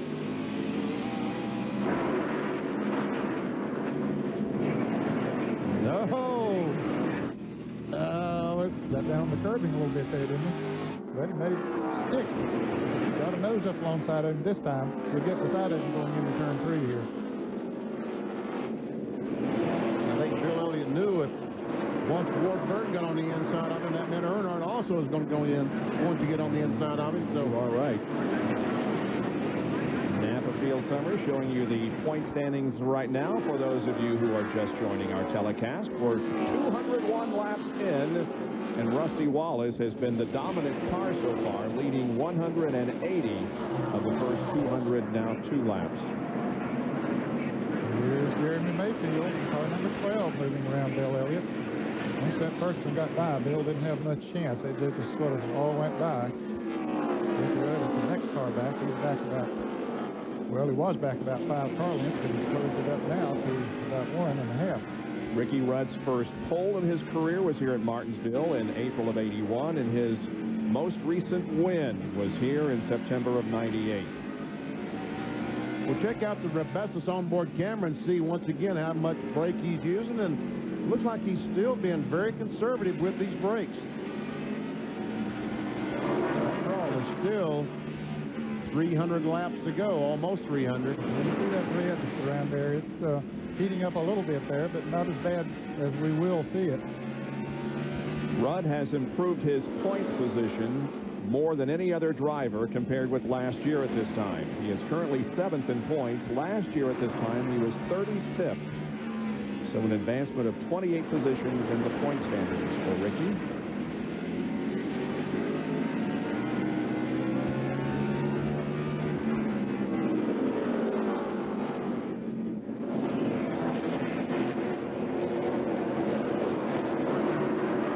Those three cars that just passed Bill Elliott, Earnhardt, Mayfield, and Ward Burton, have driven away from him. As a matter of fact, Ward Burton has driven away from Earnhardt. And here's Rusty completing lap 207. We'll show you the field. Show you where your favorite driver is running in relationship to the leader. We'll also get an indication of just how quick a lap is here. Bliss a little sideways coming off the corner. And there's Rusty. With a 2-second advantage over Sterling Marlin. Bobby Labonte about 2.8 seconds back. Followed by Mark Martin and Ward Burton. The rest of the top 10, Earnhardt, Mayfield, Elliott, Rudd, and Skinner. Here at Martinsville, our overhead shot from the Pennzoil copter cam will give you an idea of why this track is often referred to as paper clip shaped. Very long straightaways and tight corners. Very long straightaways, very short corners. Rusty Wallace has gotten himself in some traffic here. Hasn't been in a lot of traffic today because every time he starts lapping the field, a caution comes out. So he's been able to run clear racetrack most of the time, and he's not having any trouble passing these cars. That's Robbie Gordon and Gary Bradbury right behind Rusty, a couple of cars of the just lap. And he's been able to put them between himself and second place Sterling Marlin. In fact, they're about, what, 4 or 5 cars between first and second now. As a matter of fact, Rich Bickles, Sterling Marlin still hasn't been able to get by Rich Bickles. We see Earnhardt got on the inside of Jimmy Spencer. 6th position. Spencer is in 33rd. He had a tough day.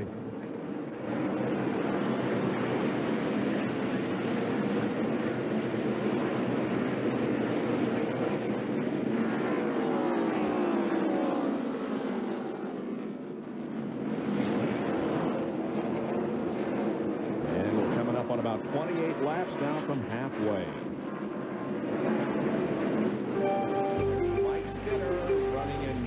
Spot, but does he have a potential problem, Jerry? Unfortunately, he probably does, Bob. He has radioed that he is losing voltage, and they have a battery here out. You see the battery in the pits, and they are getting ready to change the battery on the next pit stop. The voltage is dropping in the 31 car. It has not as yet begun to sputter and miss, but it can't be far away. They would like to see a caution flag so they can maybe get the battery changing. Yes, they believe they can change the battery under a yellow flag stop and not lose the lap, they hope.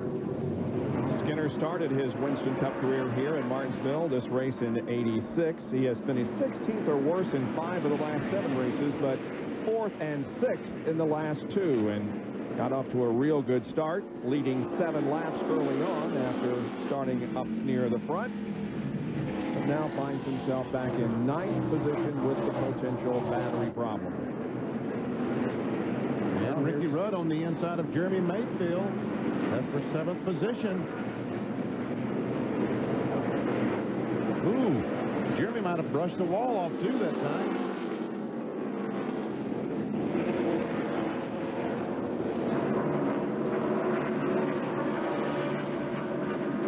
As I see him go by, it doesn't look like he's pancaked the right side of the car, and I can still see the yellow on the Goodyear, so maybe not. Now Skinner wants to get that spot from Jeremy.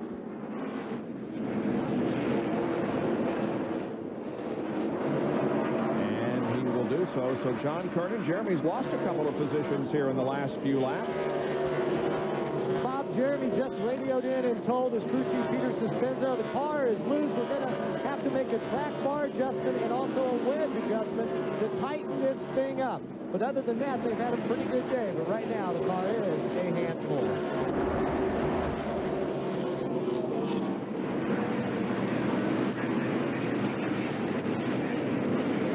Jeremy Mayfield, as we look at our Super 8 serial scoring, we see he started 24th, worked his way up to 5th, but now he's starting to go back the wrong way. Back to 9th place in just the last 46 laps. There's Tony Stewart down to his inside. Jeremy finished 4th at Bristol and 6th at Texas in the last 2 races, and that has moved him from 16th in the point standings into the top 10. And he just now moved into the top 10 of this race. Yep. I guess he wasn't. Yeah.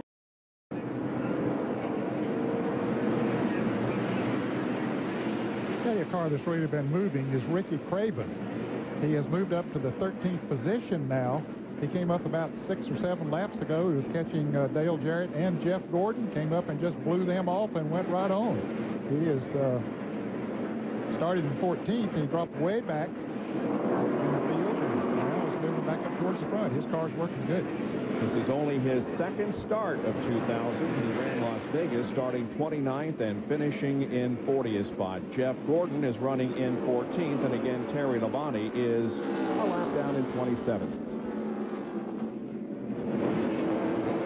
Jeff Gordon has not led yet today.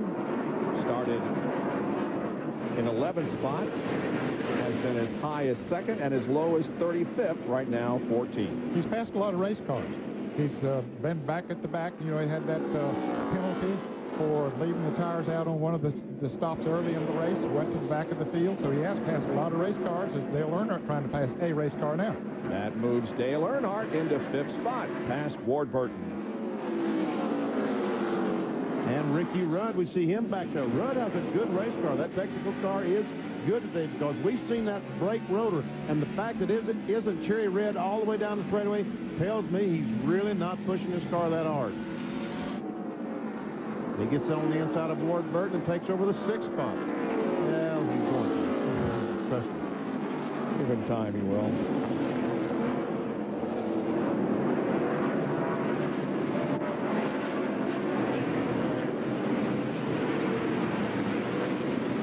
Like I said, it wasn't going to rain yesterday. Trust me. Tell you what, if I say it's not going to rain, you better build an ark, folks. Marty Reed, Benny Parsons, Dave Burns, and Amy East will be with you at 1:30. I'm sorry, Jerry Punch. Marty went on vacation, huh? Oh, he did it? Yeah, so Jerry Punch will be with you tomorrow. He had scheduled a cruise or something and had plans to leave today, so he did. Jerry Punch and BP will be with you tomorrow at 1:30 for the Napa 250 NASCAR Craftsman Truck Series race here at Martinsville. Rained out yesterday.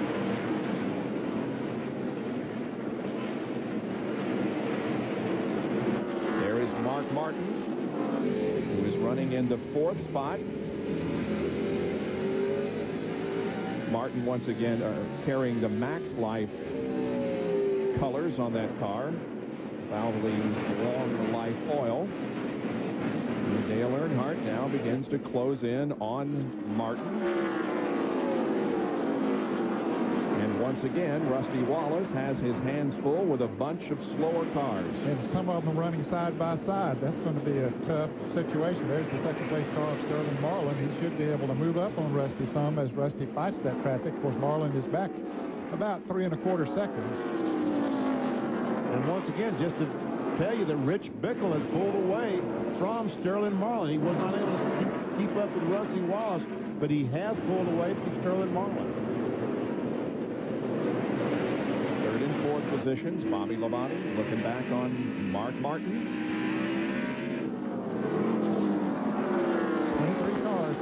lap. Mark Martin has the best average short track finish in the 1990s. Overall, 3.1. Trying to get to the inside of Labonte. Ooh, put a little dent in the car there.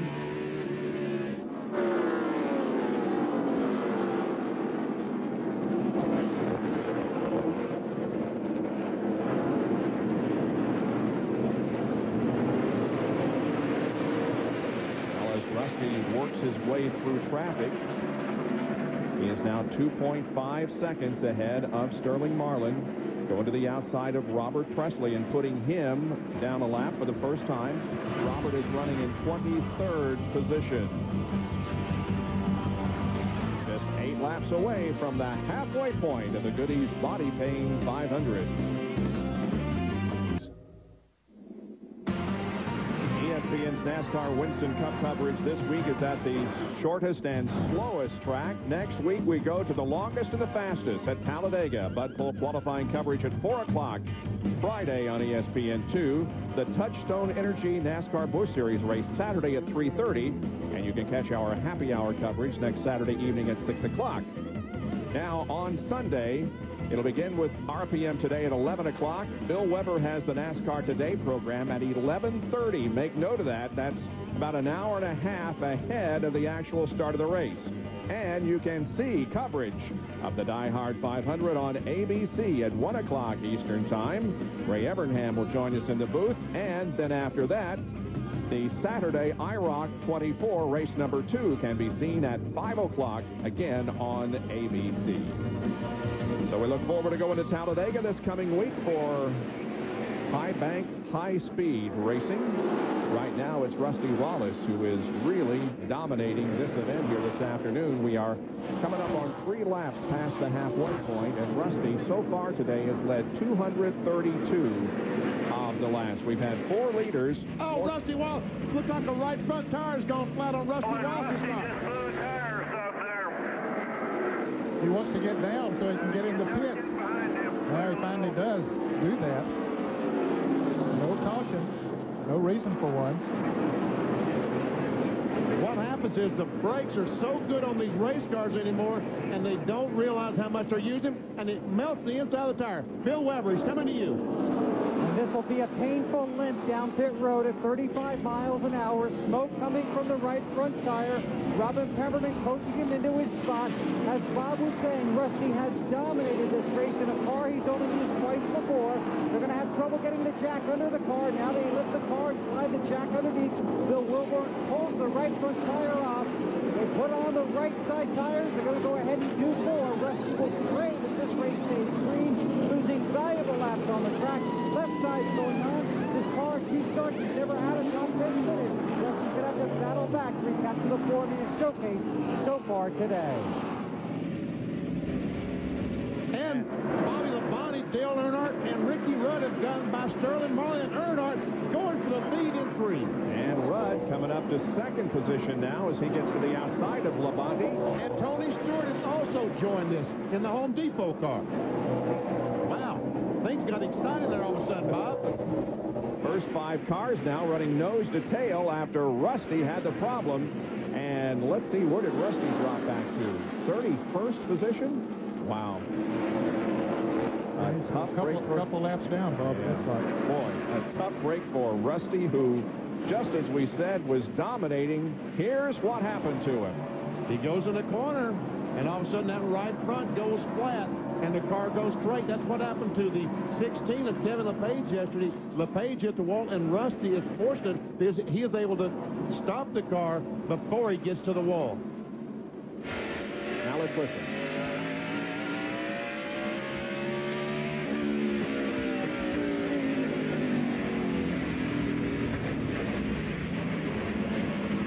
There you heard it. He scooted up the track. I tell you, he was fortunate not to be able to he was fortunate to keep it off the wall and not hit the wall. So Dale Earnhardt now has gone to the lead. He's leading his 4th race of the year 2000. And all of a sudden, Sterling Marlin, who was so good earlier, has fallen back to the 6th position. boy, are they in some heavy traffic. Look at all of that beating and banging coming off the turn. Mike Skinner and Tony Stewart exchange some paint. Stewart's got a huge donut on the right side of that Home Depot Pontiac. Now, we had a report that Mike Skinner, maybe the battery might be going down and that it's not hitting on all 8 cylinders, doesn't have all the power that it needs. Well, you know, if it's been out there a while on these tires and the track is getting a little bit slicker, that might not hurt him as bad as it would have if he had new tires on it. And we see some pretty serious damage to the right side of the Home Depot Pontiac.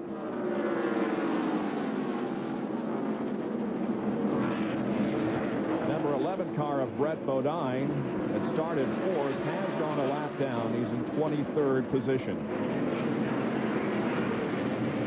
Well, the handle went away on Brett's car. Yep.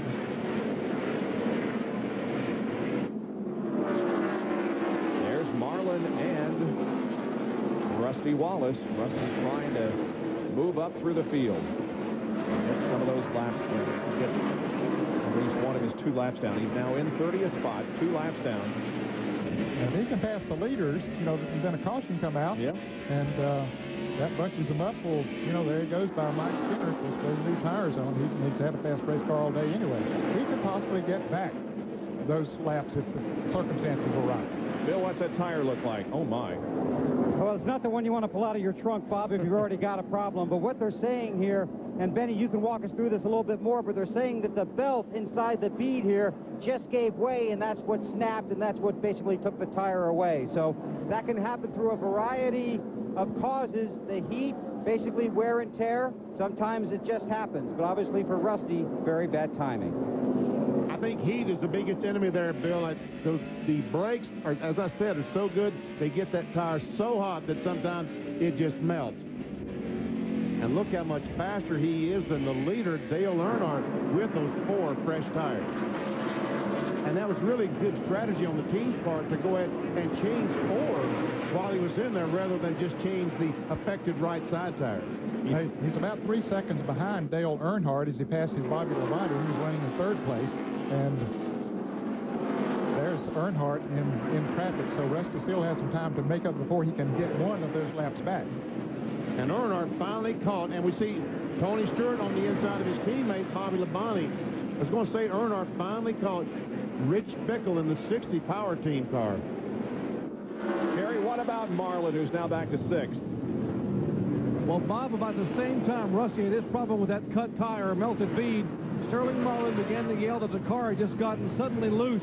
Ned Berry had definitely picked up a moment ago. The track is getting slicker and slicker, which is why you're seeing Mike Skinner's car run better, even though he's down on power. But Sterling Marlin's car is so loose, Scott Eggleston, the crew chief, says, just hang in there. If we can get a caution flag, we'll take a rubber out of the rear. That'll probably fix it. But right now, Marlin just trying to hang on to a top 6 position. And Earnhardt moving through traffic now. He is putting Rich Bickle a lap down in 21st. Now comes up on Stacy Compton, who's running 20th. And watching very closely is Rookie Rudd and Rusty Wallace. Wallace is that close to getting one of the 2 laps back. Boy, he made that 3 seconds he was behind, I mentioned a moment ago, up in a hurry. I remember back about 10 years ago when Harry Gant was going for 4 in a row or 3 in a row or something here, and he was involved in the crash, something similar to what Rusty went through, and I said, well, unfortunately, Harry won't win his whatever today, and guess what? I remember that very well, BP. I tell you, Rusty Wallace still believes he can win this race. I'll guarantee you that he thinks he can still win this race. But now he's having to drive that thing harder than he's driven it all day. Could the same thing happen again? Let's be careful about that. Here he comes up on Earnhardt, the leader. That's Dale just ahead. Mike Bliss to the right. Look at Rusty.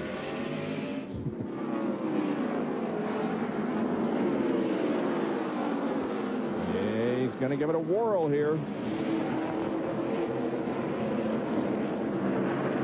the inside of Rusty, he's got that position, and he goes by Earnhardt. Now, the best thing that could happen to Rusty right now would be for the caution to come out. Yep. I'm not sure, Ned. I'm not sure that he doesn't need to run long enough for all these other cars to make a fit. Good point. Good point. Yeah, if they had to stop under green, then that would put him back in the lead. And then the caution flag come out. Yeah, you're right. So So Rusty Wallace is now just one lap down in 28th position. The leader is Dale Earnhardt, followed by Rudd, Stewart, Skinner, and Bobby Labonte. Dale Earnhardt leading the Goody's Body Pain 500 here at Martinsville Speedway in Virginia by about 9/10 of a second over Ricky Rudd. There is Rusty Wallace, and this is how much he's been able to pull away from Earnhardt since he passed him and got one of his 2 laps back. But if Dale Earnhardt were to pit now and change 4 tires, he probably could do almost the same thing to Rusty Wallace. This racetrack, like all others, those fresh tires makes the car so much faster. Well, there are a lot of cars that are slipping and sliding around out there, Dean. I don't know how far we need to go before they be scheduled for a stop, but it shouldn't be too long. And here's one car that has been sliding in the last few laps. Mark Martin up ahead of Dale Jarrett. Yeah, we saw Mark up there in 4th place about 30 laps ago, but now he's struggling to hold on to the 8th position. John Kernan, what's the problem with Mark? About 15 laps ago, Mark radioed in and told his crew chief, Jimmy Finnegan, the car just would not work in the middle of the turns. It looks like he's moved up a lane in the turns just to see if it'll handle there. But the car has gotten very loose on him, so Mark has a real handful. And also, Dale Jarrett's car doesn't want to work down low in the corners either. Jarrett taking, however, the 8th position away from Martin.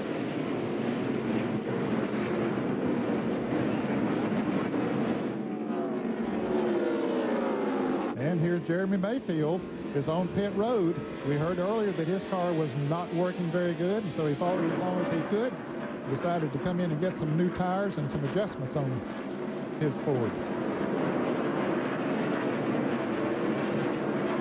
He'll make a chassis adjustment back on the left rear, left front.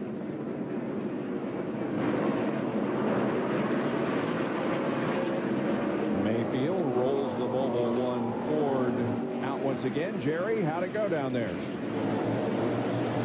John Kernan? Jeremy Mayfield's car had been very, very loose, but also another problem on it. He told them the brake pedal was stuck halfway down to the floor, so they were concerned that that would activate the pistons and push the brake pads up and hold them up against the rotor and heat things up too much. But that doesn't seem to be the main problem right now. The main problem is just the handling gone completely away on Jeremy Mayfield's car. I tell you what, it hasn't gone away on that 20 car of Tony Stewart's.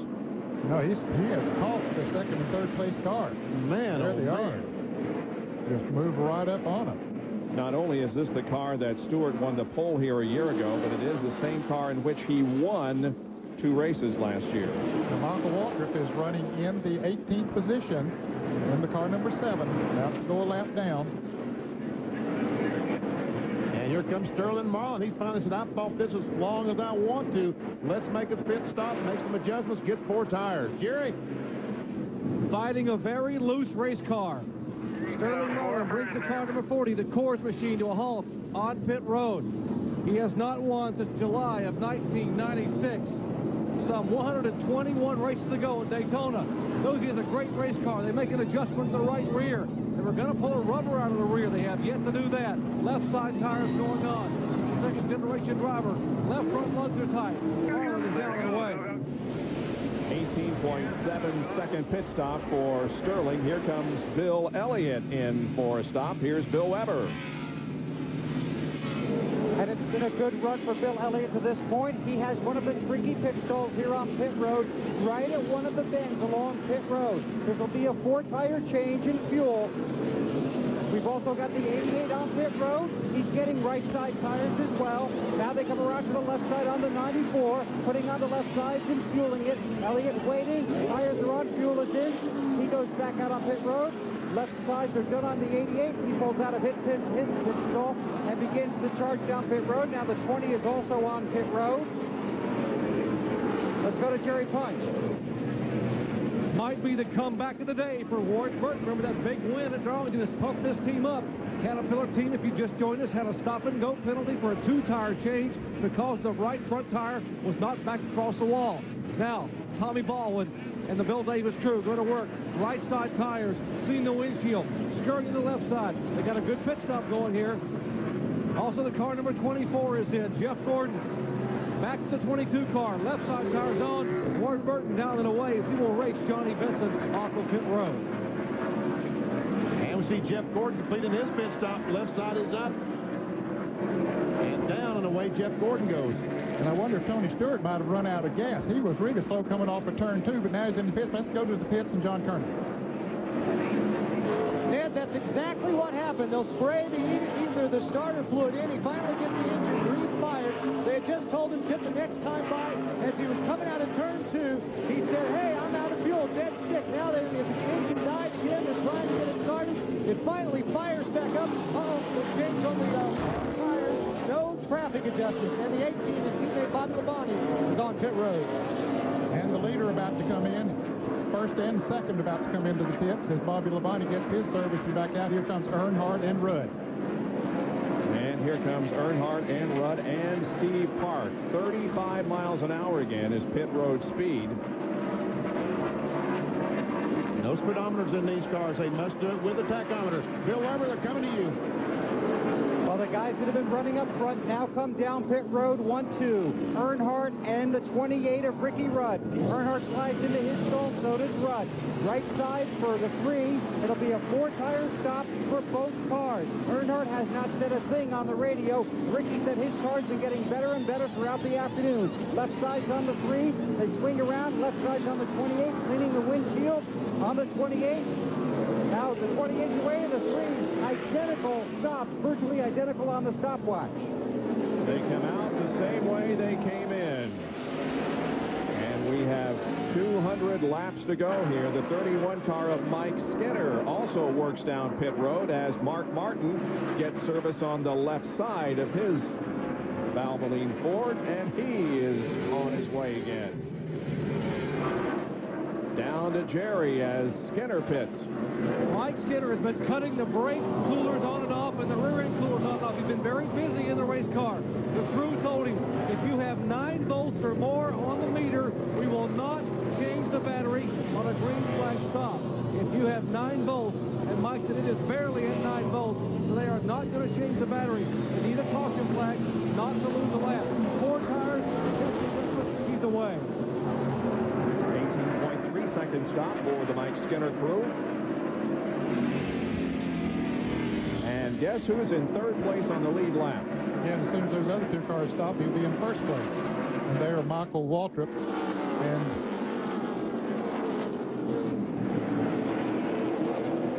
how long can he go without a pit stop is the question. The 36 car of Schrader is the leader. Yeah, that's what I was trying to say. But it would be good, Rusty, as Benny had pointed out, after everybody made their green flag pit stops, if he could get a caution, that's what he would like to have. I mean, he's only been out there for 50 laps right now, so he can run easily probably another 100 laps. And as good as his car has been, I think his car will, as soon as these other cars get to some laps on their tires, and he should be about as good as any of them. There's the leader, Ken Schrader, who is leading for the first time in the NASCAR Winston Cup 2000 season. Michael Waltrip is second, then Rusty, Earnhardt, and Rudd. Under caution once again here at Martinsville Speedway for the 10th time. Jimmy Spencer spinning out on the racetrack, and now Rusty Wallace is going to make a pit stop. You know, I'm not sure that he can do this and not get lapped. Because at 35 miles per hour, Rusty was at the very end of the line. There's a leader. Kenny Schrader said, Bill Weber, he's there in front of you now. They talked it over. They are going to try and do 4. The spotter is going to watch the pace car. Rusty definitely wants to get the 4 if they can. Good stuff on the right side. The pace car coming out of 4. Now they swing to the left side. Jack underneath. Left front is on. Left rear is on. Tightening the lug nuts. Rusty is away. He'll easily beat the pace car from the outhouse to the penthouse for these guys. Man, oh man, you're so right, Bill. How the complexion of this race changed so dramatically with just a single caution play. Man. Because 2 cars had not made pit stops. Kenny Schrader and Michael Waltrip had not made pit stops, and Rusty had gotten back on the lead lap, and so it's going to be just 3 cars on the lead lap. Now, some of these that had made pit stops will not stop, so they'll be in front of the other other cars, but technically they'll be a lap down. And this is why the 10th caution is currently waving. There we see contact between Jimmy Spencer and Tony Stewart, I believe. Looks like it. Oh, man, he spins right on. Yeah. Jeff Burton goes by on the outside. No other car involved, but, man, it was close. And a little contact there between Elliott and Martin on the slowdown. The 7 car of Michael Waltrip makes a pit stop. John? Michael Waltrip stayed out a couple extra laps in order to lead a lap and pick up 5 bonus points. It's a 4-tire change. The only problem with the car is a little bit loose at the end of the run, so they made an air pressure adjustment. It's Jerry Punch. This caution flag, a big break for Mike Skinner. As the green came back out, the engine began to sputter and miss. He wouldn't have run but a few more laps, so they just came in a moment ago. Changed the battery in the left side. Took him about 35 seconds, but Skinner changed the battery as he will head back onto the racetrack, trying to get his first ever Winston Cup victory. Back with more live coverage from Martinsville in just a moment. The green flag has just come out here at Martinsville Speedway to resume the Goody's Body Paint 500. We're watching the cars running up front now. The number 3 car of Dale Earnhardt is actually 4th in the running. And a similar situation happened at Texas last week. The leader of the race is back in the middle of the field. There's the leader, Ken Schrader. Okay. Most everyone had made a pit stop excepting Ken Schrader and Michael Waltrip. Okay, when the caution came out, everybody else was at least 1 lap down, excepting Rusty Wallace. He had gotten back on the lead lap, so now there were 3 cars that were on the lead lap, excepting those that made the pit stop. And when those 3 cars made their pit stops, they had to come out behind those that were technically on the lead lap. So that's what we got going on. We got about 14, 15, let's see, 13 cars like that are almost a lap down, but not quite. And the 16th place car of John Andretti is right ahead of the leader. Now you see the 2 car to 36. That is a battle for the lead. I know you don't understand that, but that, trust me, is a battle for the lead. And the car number 43 of John Andretti is fighting for his lap to stay on the lead lap. He was one of those cars, and now he's about to go a lap down. In 16th position. Down to Bill Weber. Well, Rusty Wallace obviously battling for the lead right now. Before the green flag came back out, Robin Pemberton got on the radio and he said the traffic here is going to be terrible. Please be extra patient. Rusty drove down the front stretch under caution, gave his team a big thumbs up.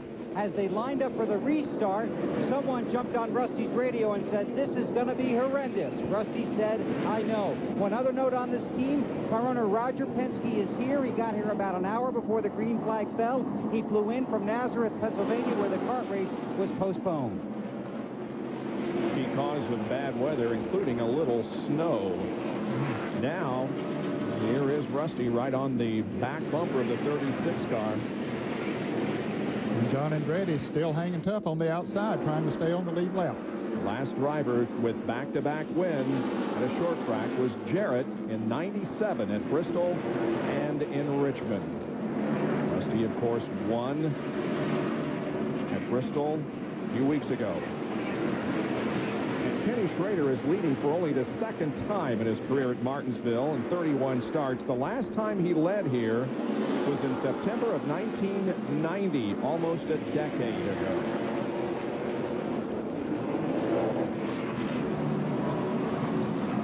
Ward Burton has moved up in the NASCAR Winston Cup points to 2nd spot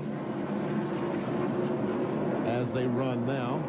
And John Andretti got back on the lead lap. You see, now Rusty passing Schrader on the outside. Rusty Wallace going for the lead once again. And he's going to get it.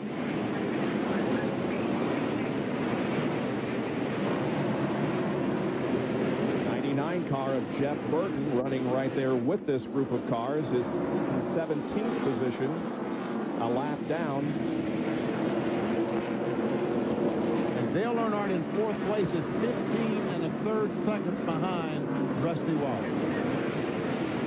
Well, almost a wreck a couple of laps ago. Look at Skinner get loose.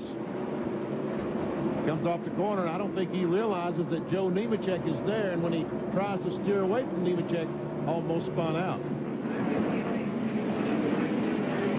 Now Rusty Rusty drives on the inside of John Andretti. Once again tries to put him a lap down. The third place car is Michael Waltrip. There he is. Dusty Earnhardt was third. Yes, he is fourth place car. 15 seconds behind the leader. Michael Waltrip trying to turn his season around. He's 29th in points. A year ago at this time, he was 10th in the point standings. You're talking about Earnhardt. He's way out in front. He has clear sailing out in front of him. You'll see how much distance there is here. We'll see him come off of that corner there in a little bit. There he is, fourth place car. DJ not too far behind him. So they're not in danger of going lap down at all now because Rusty back there in that traffic. Oh, yeah, he's probably better off back where he is now, out of that traffic, than he would be up there racing with Rusty Wallace, because Rusty has his hands full with all those cars trying to stay on the lead lap. That's Dale Jarrett. He's fourth. Fifth. I'm sorry, fifth. Tony Stewart is sixth. And John Andretti is still racing hard with Rusty Wallace. He really is trying to get back on that lead lap. He's one of those that was a victim of circumstances. It took just 74 laps for Rusty Wallace to get his 2 laps back that he lost when the tire blew. Now, I'm sure a lot of fans out there remember seeing, I mentioned that Michael Waltrip was running in 19th position and he got lapped. And they say, well, how in the world did he get up there and running in second place? Well, he stayed out there and didn't pit. If you pit here at Martinsville on the green flag, you're going to lose 2 laps. 77 of Robert Presley, 19th, a lap down. There is Michael, who started back in 34th position and finds himself up in 3rd. His best finish this year was at the other short track race that we've had at Bristol. He started 23rd and finished 11th. His best finish here in Martinsville came in at this race in 1991. He finished 7th. See, there are 15 cars on the lead lap, and here's the battle between Mark Martin and Ward Burton. And for 10th, Ned. I saw some smoke out of the 6 car, I believe. Not in the power rod. I don't know what it could have been. Let's see if you see. I saw it too, Ben. You don't know where it came from. Looks like maybe the right front. Some pretty good damage to the right front of Mark Martin's car. 6, 22, and 12 are all battling for position. 10th, 11th, and 12th.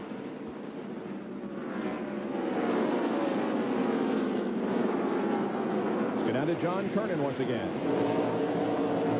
You brought up the point that Mark Martin, you saw a little puff of smoke. Well, one of the drivers behind him radioed his crew just a few laps ago and said, Mark's blowing out some grease. Mark's blowing out some grease. So we'll have to keep an eye on the 6 car. So far, been monitoring them on the radio and haven't heard anything as of yet from that team. But it has been reported that there's grease or some kind of fluid coming out of the 6 car. Brett Bodine in car number 11. Brett is 2 laps down. He is being shown in the 28th position. You know, as we've watched Rusty Wallace, he has had the dominant car all day. And look at right behind him, John Andretti. Now, it would lead me to believe that John Andretti, that he should drive away from Andretti. I think Rusty Wallace is really, really taking it easy right now. I think he's terrified of what might happen to that right front tire again if he runs that hard. And right now, there's no reason to run hard. He has a 2.5-second lead on Kenny Schrader, and he has about a 12-second lead on Dale Earnhardt. 160 laps to go here at the Goody's Body Pain 500. It's Rusty Wallace out front. Bob Jenkins, Benny Parsons, Ned Jarrett, John Kernan, Bill Weber, and Dr. Jerry Punch. Back with you at Martinsville Speedway in Virginia. The 8th NASCAR Winston Cup race of the year 2000 has completed 344 laps so far, with Rusty Wallace leading and the Pennzoil copter cam providing the aerial shots.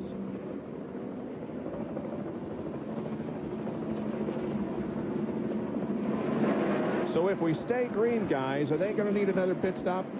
Yes. I think they will. I think it'll be close, but I think they will.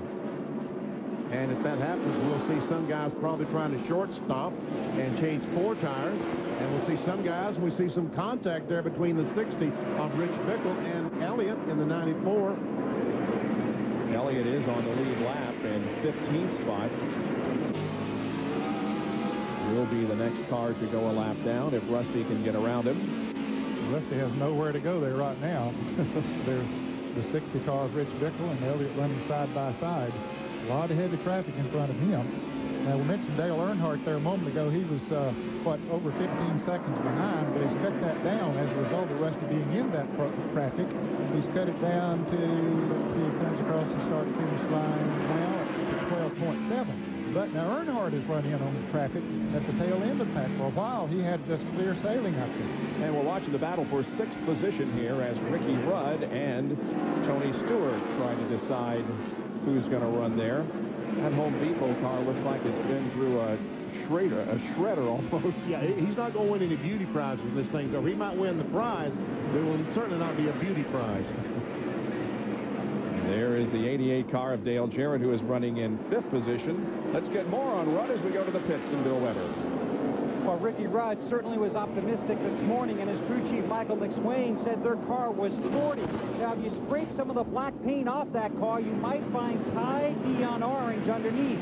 Because when Ricky Rudd had his auction and sold everything from Rudd Performance Motorsports, he didn't sell everything. In fact, he kept that chassis that he's running here today. He ran it in 6 or 8 races late last season, liked it, wanted to take it with him, brought it here to Martinsville. They've been good basically since they got off the truck. By the way, when that car was at Rudd Performance Motorsports, it was chassis number 28. No kidding. How those guys come up with all that useless information now. Car race here at Martinsville, at Loudon, Richmond, Darlington, Phoenix, and Homestead. A little contact there between Tony Stewart and the 28 car. Of course, this is nothing unusual for the 20 and the 28 here at Martinsville, is it? Last year it was a different driver in the 28, though. Tony Irwin was driving it then, and the 20 car, they did have some fun. Rudd has a good run here. To take over that 6th position, and does.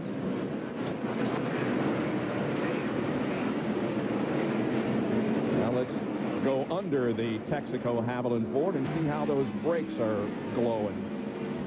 They appear to me to be getting a little bit brighter, but we have seen those rotors stay red all the way around the racetrack when we've had these chassis cameras on before. It's still hard to believe how much that front tire flexes when he goes down on the corner. Boy, the technology has improved so much in the braking area. You know, years ago, you couldn't use them a tenth of what they can use them today and expect them to be there at the end, having brakes at the end of the race.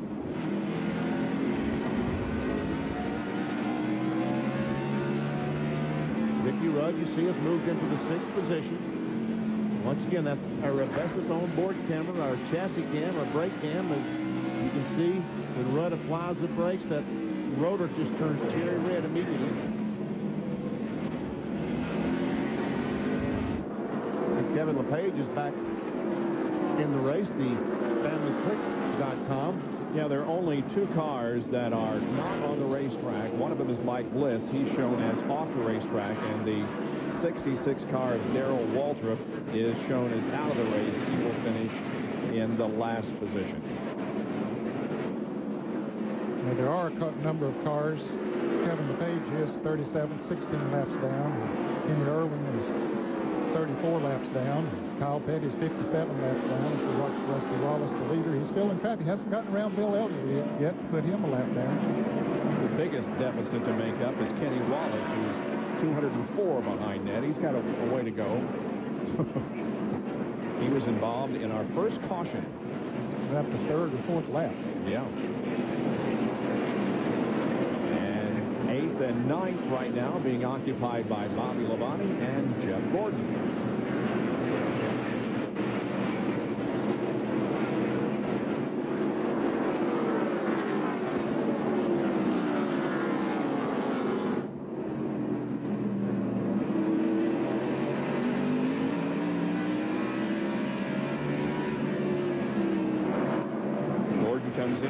12th in the point standings, and that's the lowest in the point standings he's been early in the season since '94.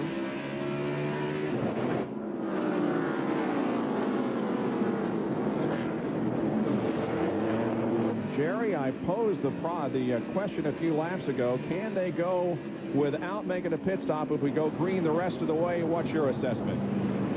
Well, Bob's survey says that if we check the top 4 or 5 cars and look at their fuel mileage calculation, that if we stay green, they will need one more pit stop. But that one pit stop will come with between 20 and 35 laps to go, so it'll be a sprint race after that final stop. If we stay green, one more stop, then we're on lap 360 to 375.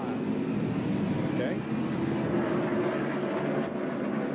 And, you know, Ricky Rudd, we've noticed, has that very good race car all day. Watch as he closes in on Dale Jarrett and Dale Earnhardt. He and Earnhardt seem like they've run together all day long.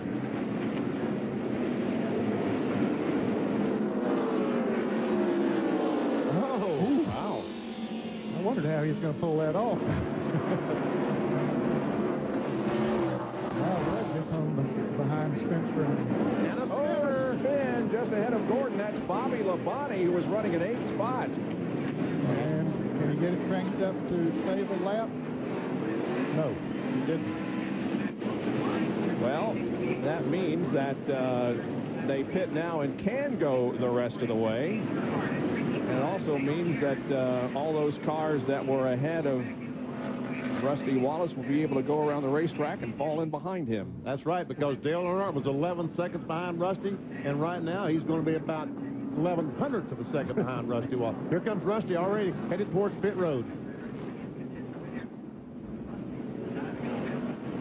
Rusty and Michael Waltrip and Ken Schrader coming in. Here's John Kernan. Second place car, Michael Waltrip is in. A 4-tire change, also a track bar adjustment. The car had gotten a little bit loose on it. Right sides are already on. They come around to the left side. They can those up 1 pump, 2 pumps, cars in the air.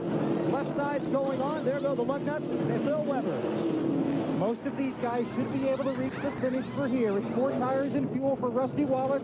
Back to the original air pressure in the left front, and the 2 rear tires up a half pound in all 3. Rusty's away. Has to watch out for the 40. Jerry Punch. This would be the final stop, as you said, for most of these cars, including Ward Burton, right side tires. Ward saying it's tight in the middle. He is spinning the rear tires coming off. They made a slight air pressure change. Left side tires going on the Caterpillar Pontiac. Now Ward's going to be very careful. The 40 Marlin right in front of him. He squeezes by Sterling Marlin right in front of Jeff Gordon. And he's away. Bobby Hamilton comes out, so does Sterling Marlin. Let's take a look and see what happened to Bobby Labonte, and we'll see if there's some contact between Bobby and Jeff Gordon. Well, they're going in the third corner. Right there's the contact, and we see the damage on the right front fin of Jeff Gordon's car. And around goes Bobby Labonte, and he's now lapped down. 366 laps complete now. The Goody's Body Pain 500. We're under caution number 11. Back at Martinsville Speedway in Virginia, and the Goody's Body Pain 500. 369 laps are completed as the pace car pulls off the racetrack. We are set to go back to racing. It's Rusty Wallace, Michael Waltrip, Ken Schrader, Dale Earnhardt, and Ricky Rudd. And as they get to the inside, Bob, we need to mention the fact that John Andretti did get his lap back on this caution, so now we have 16 cars on the lead lap. Michael Waltrip runs second. His last top 5 was a little over a year ago at Daytona. His career best short track finish in 107 races, 5th. That was in Bristol in April of '94. And Rusty Wallace is sideways as Jeff Burton gets his lap back. Yeah, I think they made a little contact there, and that's why Rusty got sideways. Now Mike Skinner's up there. He's a couple laps down, trying to get a lap back.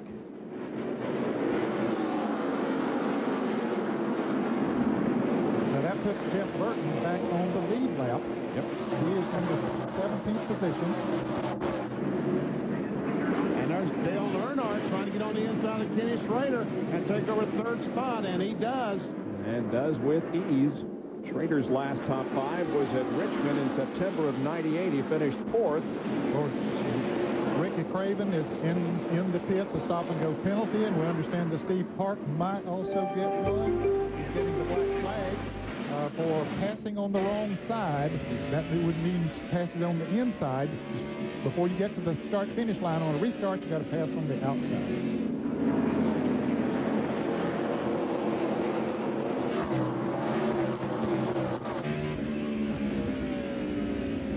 Back from our leader Wallace to second place Waltrip.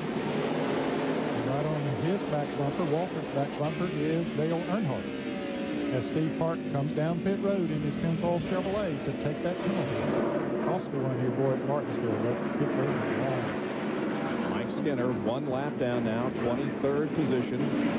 There are 17 cars, as you can see on your rundown up in the upper left, on the lead lap.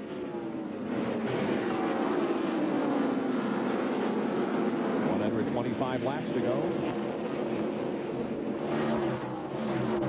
Rusty has led 282 circuits so far.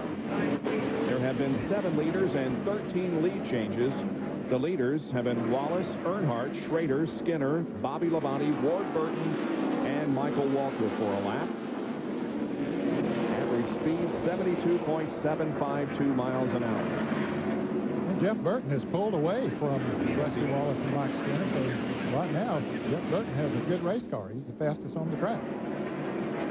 When Rusty Wallace had that flat tire, Ned, something has happened. I don't know exactly what has happened, but there's something happened. It's probably to the brakes. He maybe just taking it easy to the brakes, or maybe they've noticed something that they told him, you need to take it easy with the brakes. Well, I'm sure one thing would be, don't let that happen again.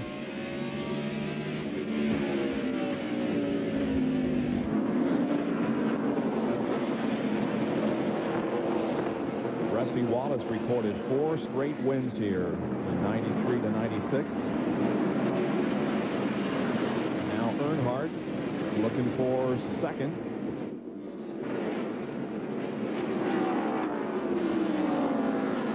Now Earnhardt was faster than Rusty before this caution came out, but Rusty was in heavy traffic, so it don't have that much to do with it. And the Rich Bickle and Robbie Gordon cars have just come together, and that puts Bickle's car down in the grassy area on the left side of the curb. And he's stuck. And the caution flag is once again out. And Jeff Burton is going to be able to get that lap back, of course. Mike Skinner got one of his back. Yep. Bickle's car is over in turn number 2. There it is, near the exit of pit lane. And I think with all the rain we had yesterday that it's just so soft there and he's stuck. Because I did see the car fire. Here's a replay. And there's a contact. Oh. Wow. Robbie Gordon, and he goes in, and not a lot of contact with the inside retaining wall. Most of the contact was with Robbie Gordon's car. Nevertheless, with Bickle's car stuck down there, we do have another caution working for us here at Martinsville. Well, the NASCAR 2000 season rolls on, and here is a NASCAR 2000 moment brought to you by Hasbro Winter Circle, and here's Bill Weber. Well, Bob, Rusty Wallace has 6 wins here at Martinsville, but he believes a year ago he could have gotten win number 7. He had a dominant car. He led 177 laps since here last spring, but on a late race caution, he made a pit stop. And here's what happened. Front tire changer Bill Wilborn, a veteran and one of the best on pit road, went over the wall. And when he took his air gun and pulled the trigger, the air that discharges through this vent right here blew all the black brake dust off the wheel right into his face. Basically, there was a cloud of this black brake dust. It'd be like you or I driving into a big mountain of fog on the highway. He couldn't see a thing. So the precious seconds that he lost waiting for that brake dust to settle, well, Rusty lost several positions on the racetrack. He tried to make up those positions. He ended up burning up his right rear tire. He finished 7th in the car that could have won. That'll never happen again, because here's what Wilborn has done. He's gotten some of this cooking spray, and what they do now is they take this cooking spray and they spray it here on the wheels. You can see they've already done that. so it's coated with this cooking spray, and then they put it on the car. Now the brake dust either slides right off these wheels or it settles on there and does not blow back in his face when he hits the air gun. So it's a simple solution to a complex problem, and they're hoping it's a solution that could send the 2-car to victory lane today.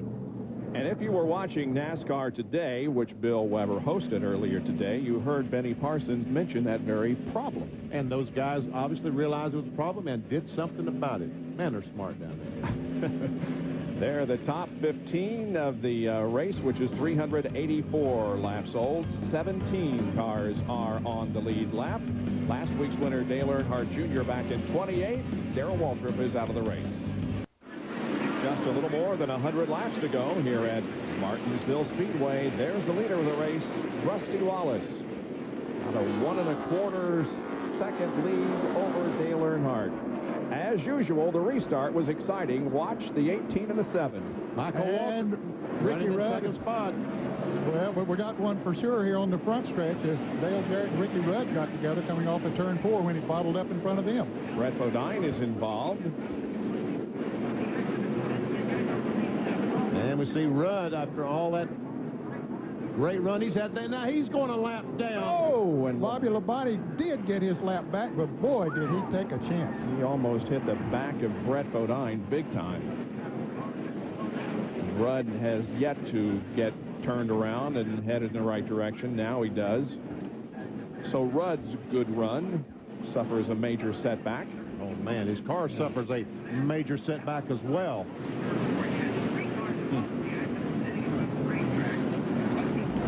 That car really, I don't think, got a scratch on it before this deal. Let's see if we can see what happened. Ned, did you see it? I was looking at it. There were a lot of cars that were jumbled up together up there, and the brakes put on by some, and I think Ricky had to back off, and DJ was right on his back bumper there, and so I don't know which came first. And we see the Here, 32. All right, look at it this way. Okay. All right. Okay, Ricky hits the 10 car, then DJ just barely hits the 28 and comes to a stop, knocks him back the other way. And watch the 32 car, the tied car. Now, he hits the right front. He does all the damage to the right front of Rudd's car.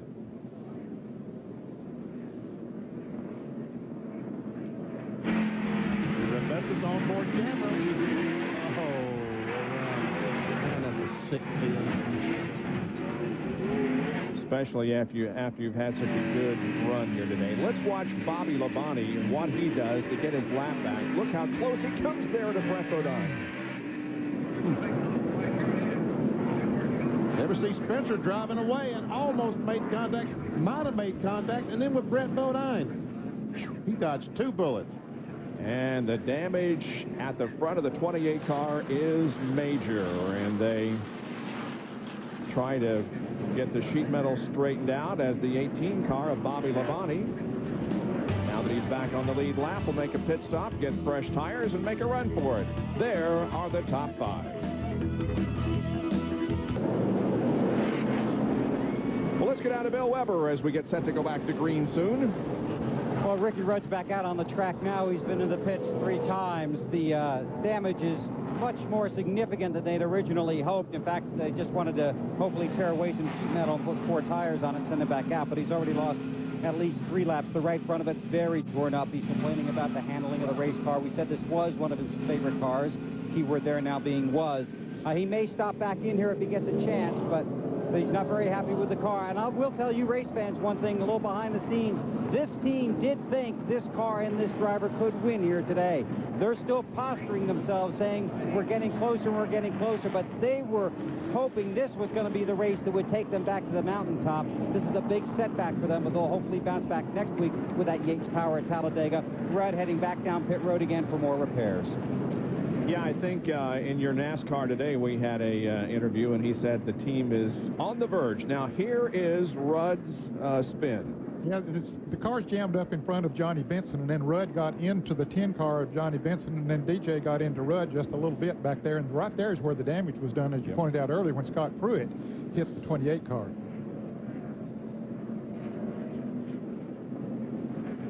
He has gone 3 laps down, back in 26th position. and he was running in 5th. Here it is from DJ's on board.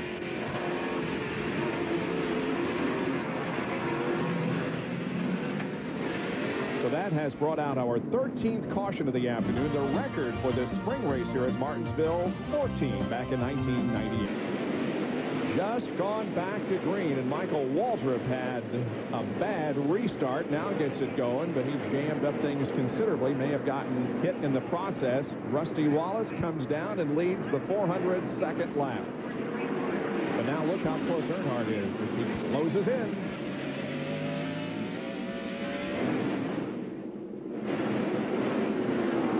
Take a look at the restart again. We'll see what happened to Michael. We see him back in about the 4th car on the outside, and he hits the gas, and it just doesn't go. It's like a vapor lock or something. He was hit by Jeremy Mayfield pretty substantially in the rear of the end of the car. He dropped back to 9th right now. 3rd place car is Ken Schrader, but there are a few cars between 2nd and 3rd. There's Michael. A battle for the 9th position, and Gordon's on the inside trying to take it away. The trouble is, once these cars get on the inside, here comes Bobby Hamilton. He's going to try to follow Jeff Gordon. More from John Kernan on Michael Waltrip. On that restart, when Michael Waltrip went to shift to 3rd gear, it wasn't there. He lost 3rd gear, so he had to go immediately to 4th, so that's why he had such a poor restart. No 3rd gear. Michael having a good day, though, although he's losing spots here that are going to drop him out of the top 10. Ooh, he's still having trouble getting off of turn 4. He's driving his heart out and putting that accelerator down as deep as he can every time that he can. On board with Sterling Marlin, who's 12th. Schrader and Mayfield are contesting the 3rd position. And I believe we're going to be able to say, give that race to... Yes. Not so quick. So quick. I start to say Jeremy Mayfield, but I don't know. But here comes Tony Stewart right behind these two. Another good day for the Roger Penske team. They're running 1st and 3rd. Schrader. Now here comes Stewart and Mark Martin. We'll jump on board with Mark.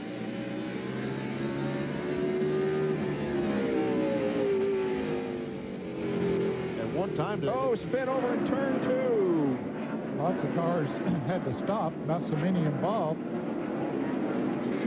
Robbie Gordon and Dave Blaney, and Rusty Wallace gets through it.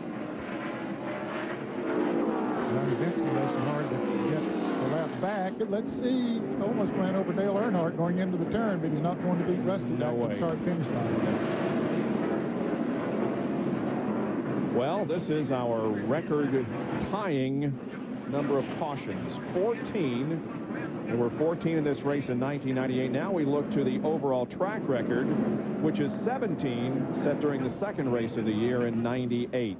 Now they got to make some real quick decisions. Right now, the crew chiefs of drivers, are we going to pit? Are we going to stay out? Do we give up this track position? What do you think? We'll stay out. Yep. Let's see if we can tell what might have happened to Robbie Gordon. Mark Martin came in the pits as we watched what happened here. We see when Robbie Gordon gets tagged from behind, he just nails that gas and puts up a smoke screen that's unbelievable. He hides in that smoke screen. Gordon operating with a new crew chief this week here at Talladega. At Martinsville. Jerry Baxter has taken over duties from Fred Graves. And he did not hit the outside retaining wall. Close. All right, Mike Bliss survived your onboard camera. He just stops and says, okay, let's see. As you indicated, Ned, we did have or do have a few cars that are making pit stops, those running toward the back of the lead lap. Excepting Mark Martin. He was running up towards the front, and he did make a pit stop. Michael Waltrip did, and so did John Andretti. And Waltrip was going backwards, so that was a good move by him. And Andretti was already near the back of the lead pack, so good move. Mark Martin was running 6th before he came in for the pit stop. We'll drop him back to the 14th or 15th position. There's the 14th caution of the day here at Martinsville Speedway in Virginia. We're back to racing here at Martinsville, and the battle right now best on the racetracks for 2nd spot, Dale Earnhardt and Jeremy Mayfield. Also some good racing going on back here between the 36th and the 24th spot, which Tony Stewart gets from Kenny Schrader. Ward Burton now coming inside of Mike Skinner. He's trying to move up through there.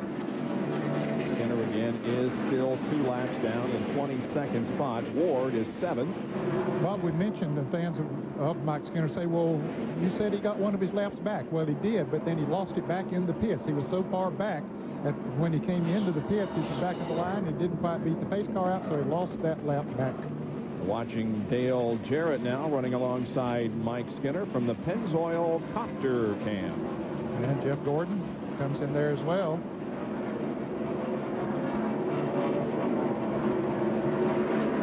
And Jeremy Mayfield trying to take 2nd spot from Earnhardt.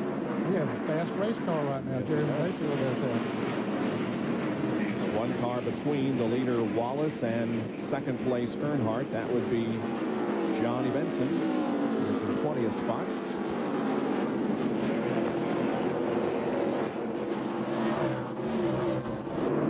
Ward Burton really working on Ken Schrader back behind this battle. Battle for 2nd, and that battle for 5th back behind him. As Mayfield gets a little squirrely off the corner. Here that battle is. Ward gets up beside of Schrader.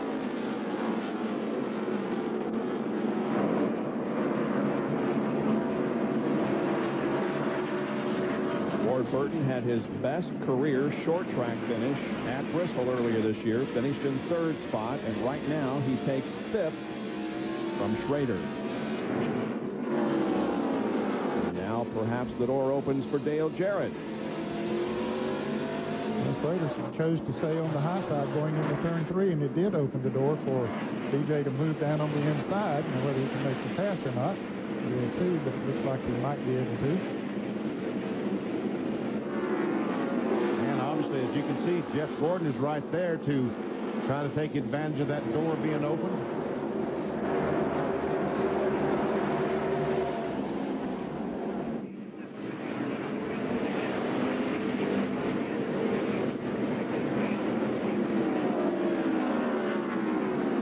This is a battle for the 7th position. Give it to Jeff Gordon.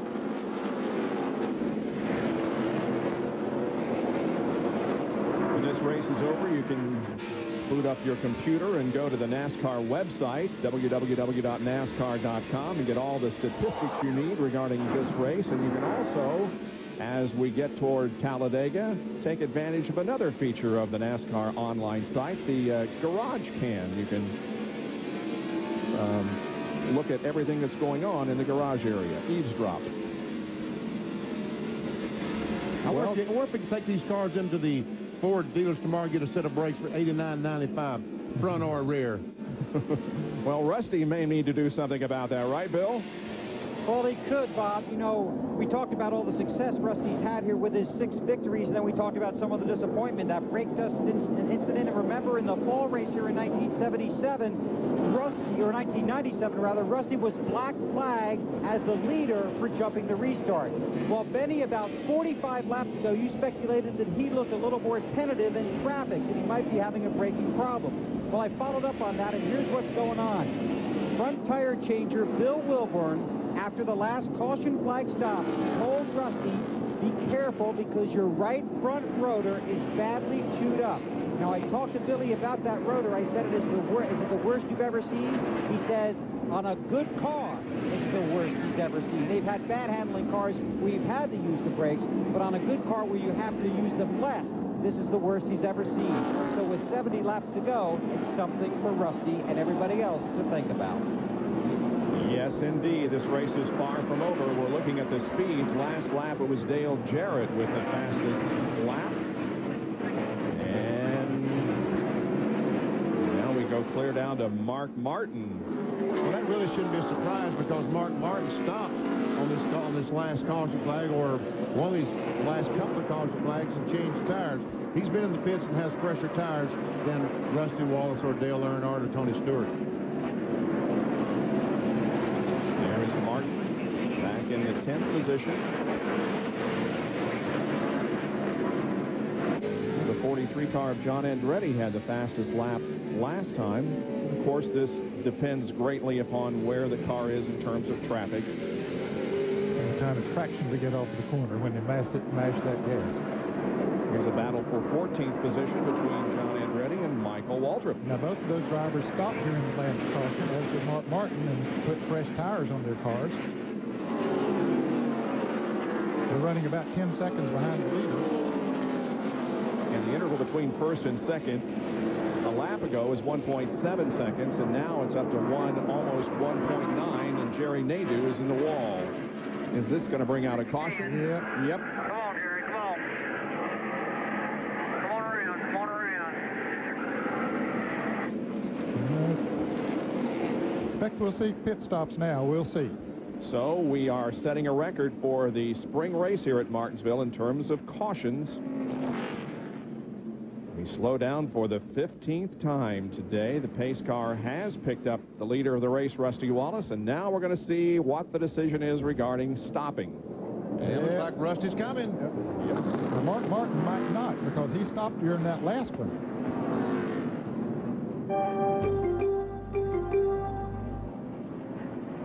Mark Martin did not stop.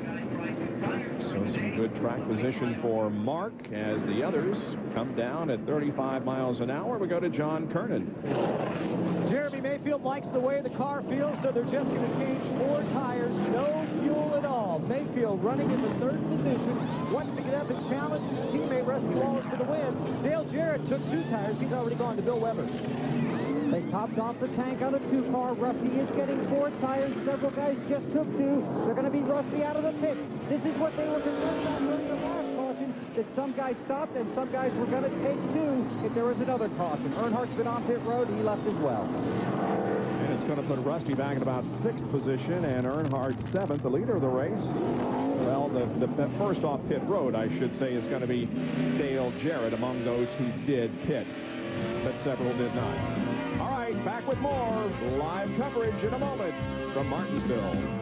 At a lap away, Field from 3rd to 10th, Stewart from 4th to 13th, and Ward Burton dropped from 5th to 16th. And Jerry has more on Ward Burton. As you said, Bob, he came in 5th and now back in the 16th spot. The car rolled off the jack. They had a great pit stop going and changed 2 right side tires, came to the left side, and the car rolled forward, twisted off the jack. That cost them an extra about 6 or 7 seconds. By the time they got the car jacked back up and got tires on it, he's at the very back of the lead lap. Tough wreck. He loses 9 spots on that pit stop. And you can see the damage where he rolled off the jack right between the 2 and the 2. The damage to the doors where it rolled off. John Kernan. Mark Martin decided to stay out this time to get the track position. It was the right call for them, because right now they're up front with, I believe, 4 or 5 cars behind them that have about the equal amount of laps on their tires. Martin decided that last time they pitted, they took on 4 tires and made a chassis adjustment to loosen the car up just a little bit. Here's Bill Weber. During the previous caution, Rusty Wallace was very concerned when he saw those guys come in and get 4 tires when most of the leaders stayed out. He said, you guys have to watch them. These tires are much different, the 4 new ones as opposed to 4 old ones. When the caution came out this time, he was the guy that jumped on the radio and said, we're getting 4. We'll see if that decision pays off in about 59 laps. Well, they've waved off the green. We'll go 1 more now before we get the green flag. The 5 cars that did not pit are Mark Martin, Jeff Burton, John Andretti, Michael Waltrip, and Bill Elliott. Those are the top 5, and then Dale Jarrett, who was the first off pit road. On ESPN tomorrow afternoon at 1:30, you can see the Napa 250 for the NASCAR Craftsman Truck Series from here at Martinsville, the event that was rained out yesterday. Dr. Jerry Punch and Benny Parsons will be in the booth. And Jerry has a report now on Jeff Burton. Jeff Burton stayed out because when the caution came out on lap 382, he pitted and came in, took right side tires, came back in on lap 383, took left side tires. He has tires that were about 30 laps fresher than anyone else on the racetrack on that pit stop. That's why he stayed out, and now it just may pay off for him. And guys, it's going to be a real test here for Rusty Wallace, who has again been the dominant car. He is back in the 10th position now, and it's going to be a test of the car, Benny, and perhaps more importantly, the brakes. The brakes, that's exactly. And Jeremy Mayfield, his teammate, got out in front of Rusty Wallace, and I'm not sure he can pass Jeremy. These cars are very, very equal. Yeah, Jeremy was fast before the caution. He made a great pit stop, took on 4 tires. So he got out first of those that took on 4. So we'll see how all this plays out. A lot of heavy traffic. Mark Martin is leading for the first time here this afternoon. He's led 8 laps to this point.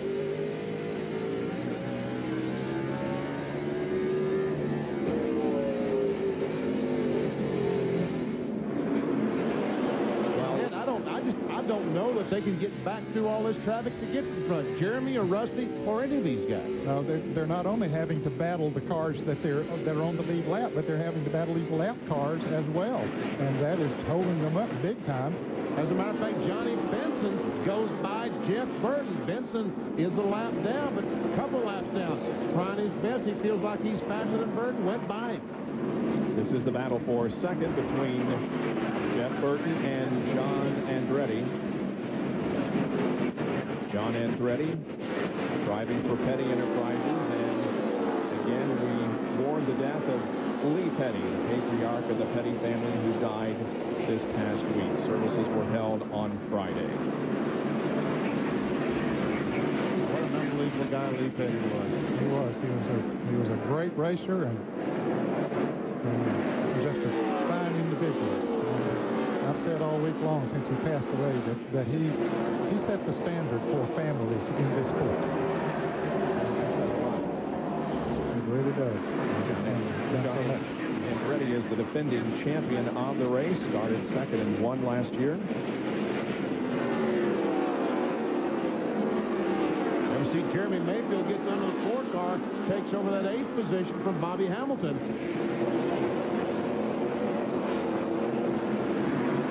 But it took him 6 laps past that 1 car. It's Jeremy that's moving up faster now than Rusty. Barrett and Elliott running 5th and 6th.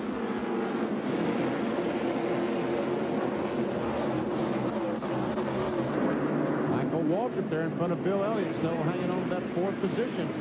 Been a good run today from Michael Walker. Good to see that. He proceeded on that last caution, and that allowed him to stay out on this one and gave him some track position.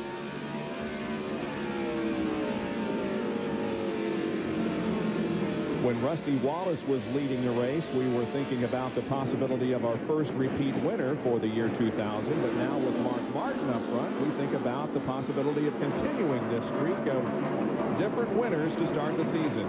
And 88 trying to look on the outside of Bill Elliott, and it looked like that Elliott just felt him out there and gave him some felt him, or the spotter finally got through to him. Most of the time the spotters will tell him that he was busy trying to get by Michael Waltrip and didn't expect anybody to pull up on the outside of him, I think. And so far, DJ hasn't been able to make that outside work. He comes up there once again. Goes in a little bit deeper than Bill, but he's not getting off the corner. And Bill's hanging on down there on that inside. Meanwhile, Jeremy Mayfield has caught up to Jeff Gordon and is running right behind him there. And we see that Jeff Gordon now is going to try to go on the inside of DJ since he's having trouble passing Elliott.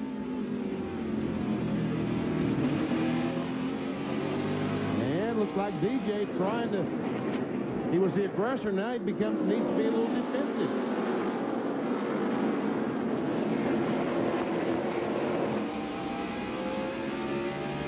Well, this is almost like Talladega, Ned. When these 2 cars get side by side, they just slow down. Yep.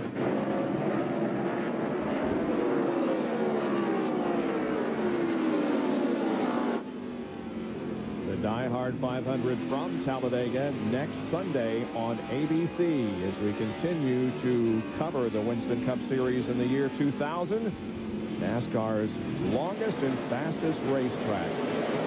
The restrictor plates are a little smaller, though, for next week, aren't they?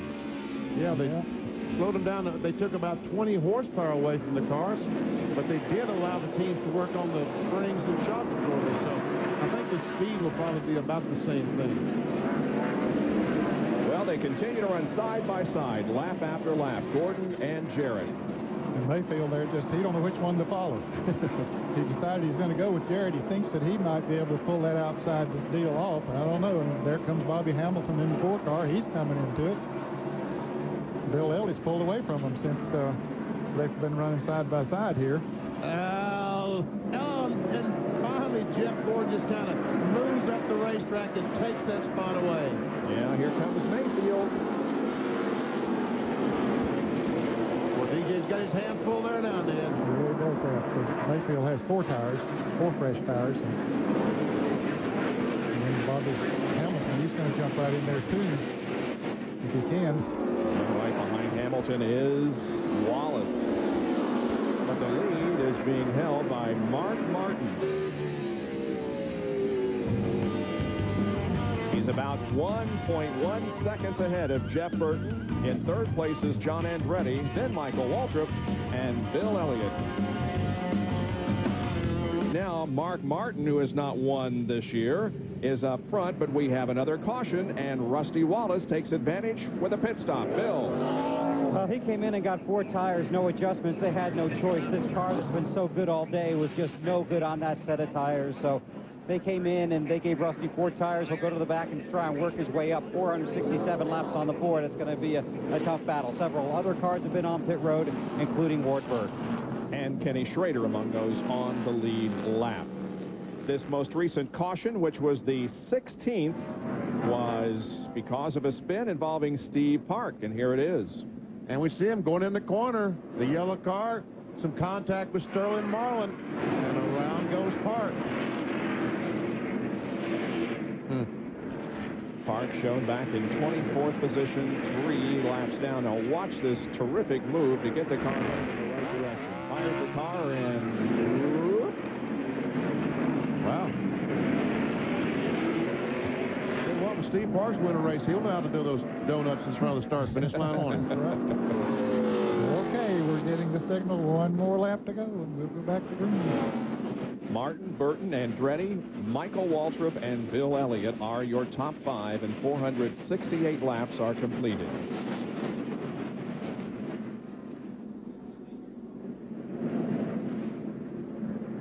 Johnny Benson had passed Mark Martin not too long before this caution came out, so he got 1 of his laps back. He was 2 laps down. He's still 1 lap down.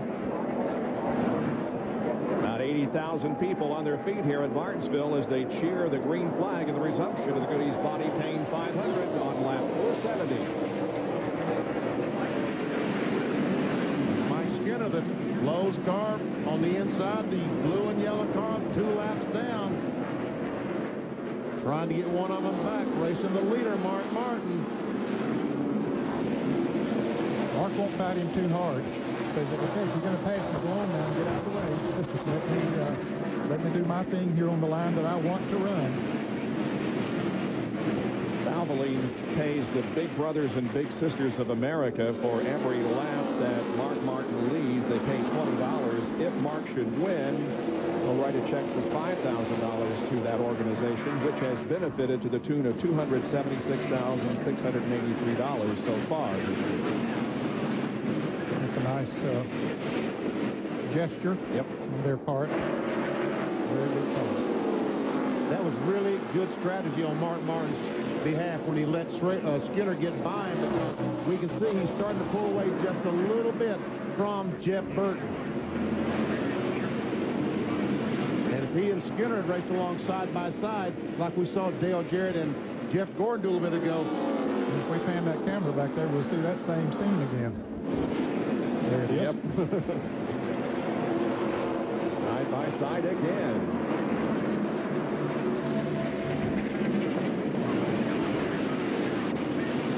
And once again, Gordon goes in there, goes up the hill, does a slide job on Jarrett. They came up on the 8 car, Dale Earnhardt Jr. Said, I'm not giving up this position.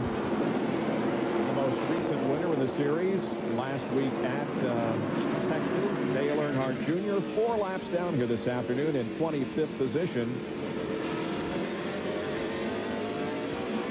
17 of Matt Kenseth is where? I can't find him on on the score. Oh, he's way down here. Is he out? Oh, yeah. He must be out off the track. I didn't notice that he was out because he was running in front of Dale Earnhardt Jr., so now Junior's the top rookie. You know, we talked a few minutes ago about how Matt was the... He's still out there. Remember, he doesn't have a scoring monitor. That's right. Yep. So they're having to score his car manually, so we really don't know where he's at. Yeah, it's not a good reflection of where he is, really. Okay, good point. Yeah. Well, then he's on top. I'm telling you.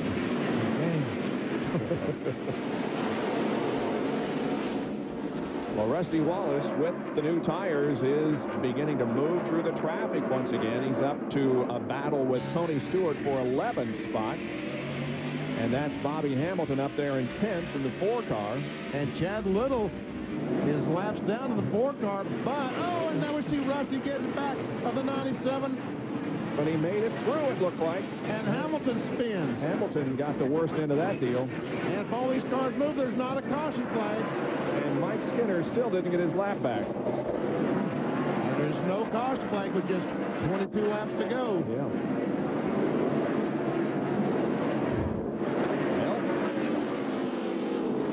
Skinner has to get ahead of Martin again. Certainly, Martin did not run into a caution. When he said, no caution, go ahead and say, man, am I glad.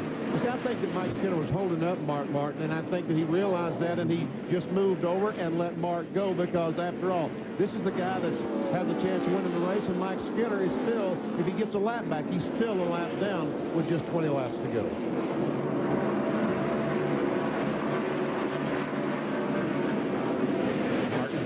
Now 1 second over Jeff Burton.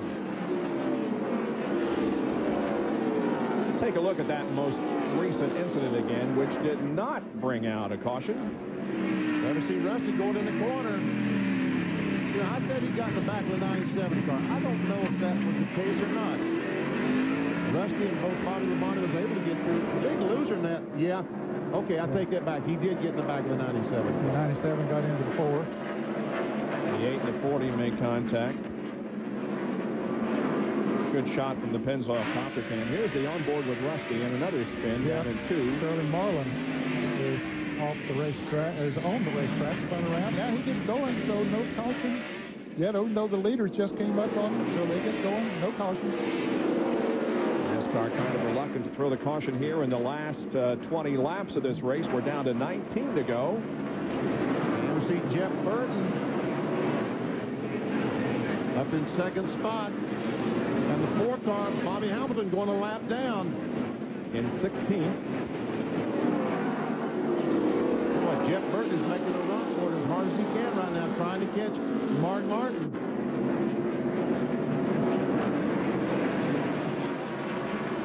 He's a 2nd and a quarter behind.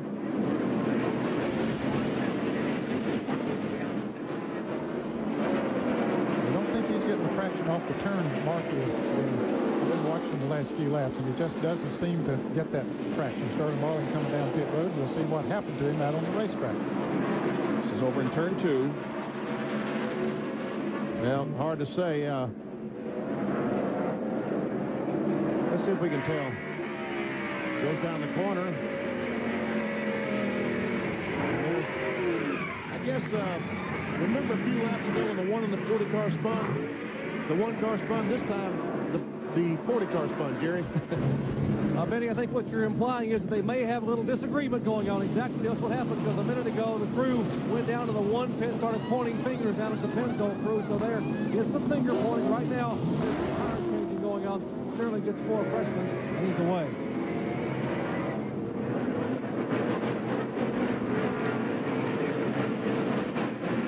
Racing right here. Bill Elliott hanging on to that 5th position, but there's Gordon, Jarrett, Earnhardt. And we've got another crash between Bobby Hamilton and Rusty Wallace. And this does bring out a caution. Bobby Hamilton trying to find a place to go up the racetrack and get headed in the right direction. There he finally does, but with just 12 laps to go. The 17th caution, record tying here at Martinsville, is out.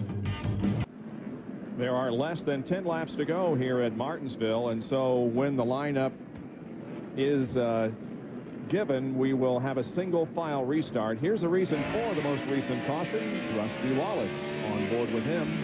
Goes down the corner on the outside of Bobby Hamilton, and right there is the contact between Hamilton and Rusty. And Rusty just hit the wall with the right front fender enough that he's knocked the fender in on the tire, and he's been in a couple of times trying to get that metal off the tire. Jerry? Well, Rusty's been on pit road 2 different times. Robin Pemberton calling him in because spotters said they had the right front tire rubbing. They just came in a moment ago and rolled it with the ball back to roll the fender off. The 4 car, Bobby Hamilton, coming back down pit road, but Rusty has been on and off twice. And Rusty says now it doesn't seem to be rubbing, so hopefully he'll be able to make it these final 8 laps. Now then, we see Rusty going by on the outside of these lap cars. And we're not going to give green this time by. So we'll take another break. Be back for the finish of the Goody's Body Paint 500.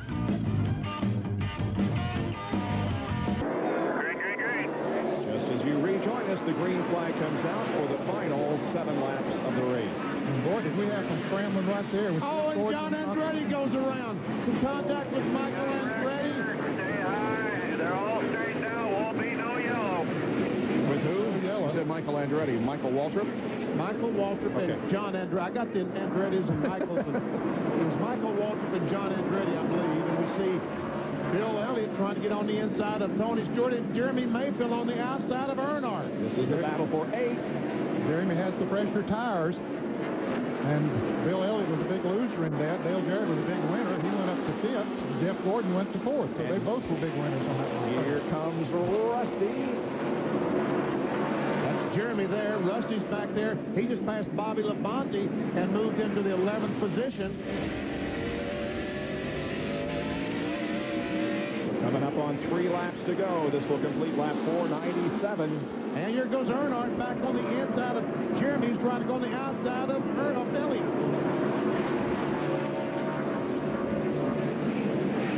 Bill Elliott running in 7th spot now. And there is Mark Martin with a 3/4 of a second lead over Jeff Burton. Jeff Gordon trying to get his first top 5 in a long, long time, trying to take away 3rd from Michael Waltrip. It's been 13 races since Jeff has had a top 5 finish. He's right now in the 4th spot. We can hang on and get that top 5, but he wants to move up if he can. White flag is out. 1 more lap to go for Mark Martin. Trying to set a record here and become the 8th different winner in 8 races to begin the 2000 season. He's less than a half a lap away from victory. No contest. Nobody close to him. Here he comes. Mark Martin wins the Goody's Body Paint 500 at Martinsville. Jeff Burton second, followed by Michael Waltrip, Jeff Gordon, and Dale Jarrett. As the rest of the field comes down, Tony Stewart 6th.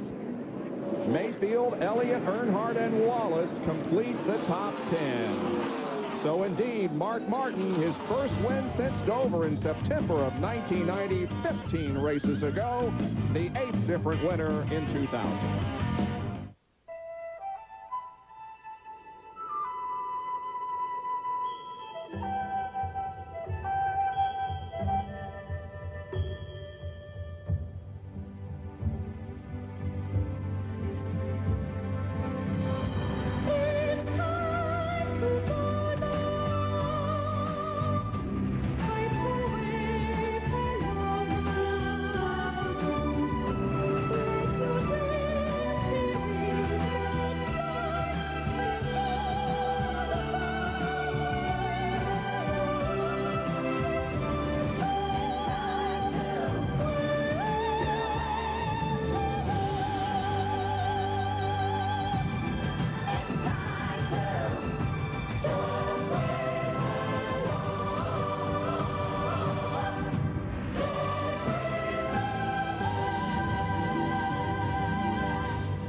It was exciting but scary at the same time.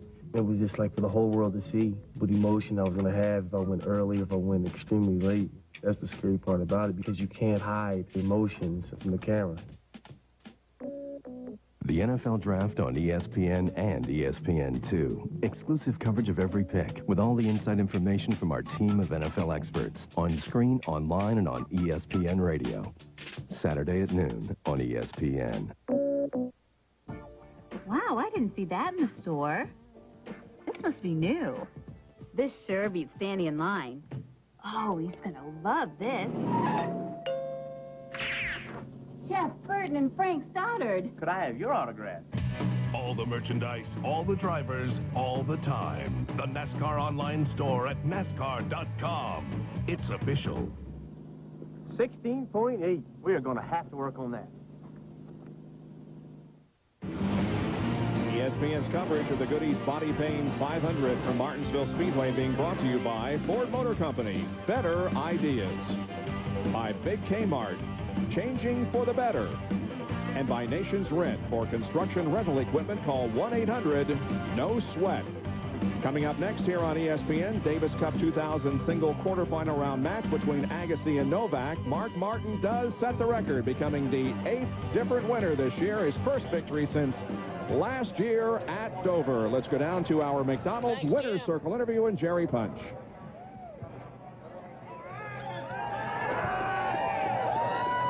Let the celebration continue here as Mark Martin is slinging Gatorade over everybody. 41-year-old Mark Martin's first victory in 7 months. And Mark, what a great effort. Incredible run. 2 tire stops, pit strategy, pitting out of sequence, and a lot of patience on the racetrack. Congratulations. Jimmy Finnig won this race.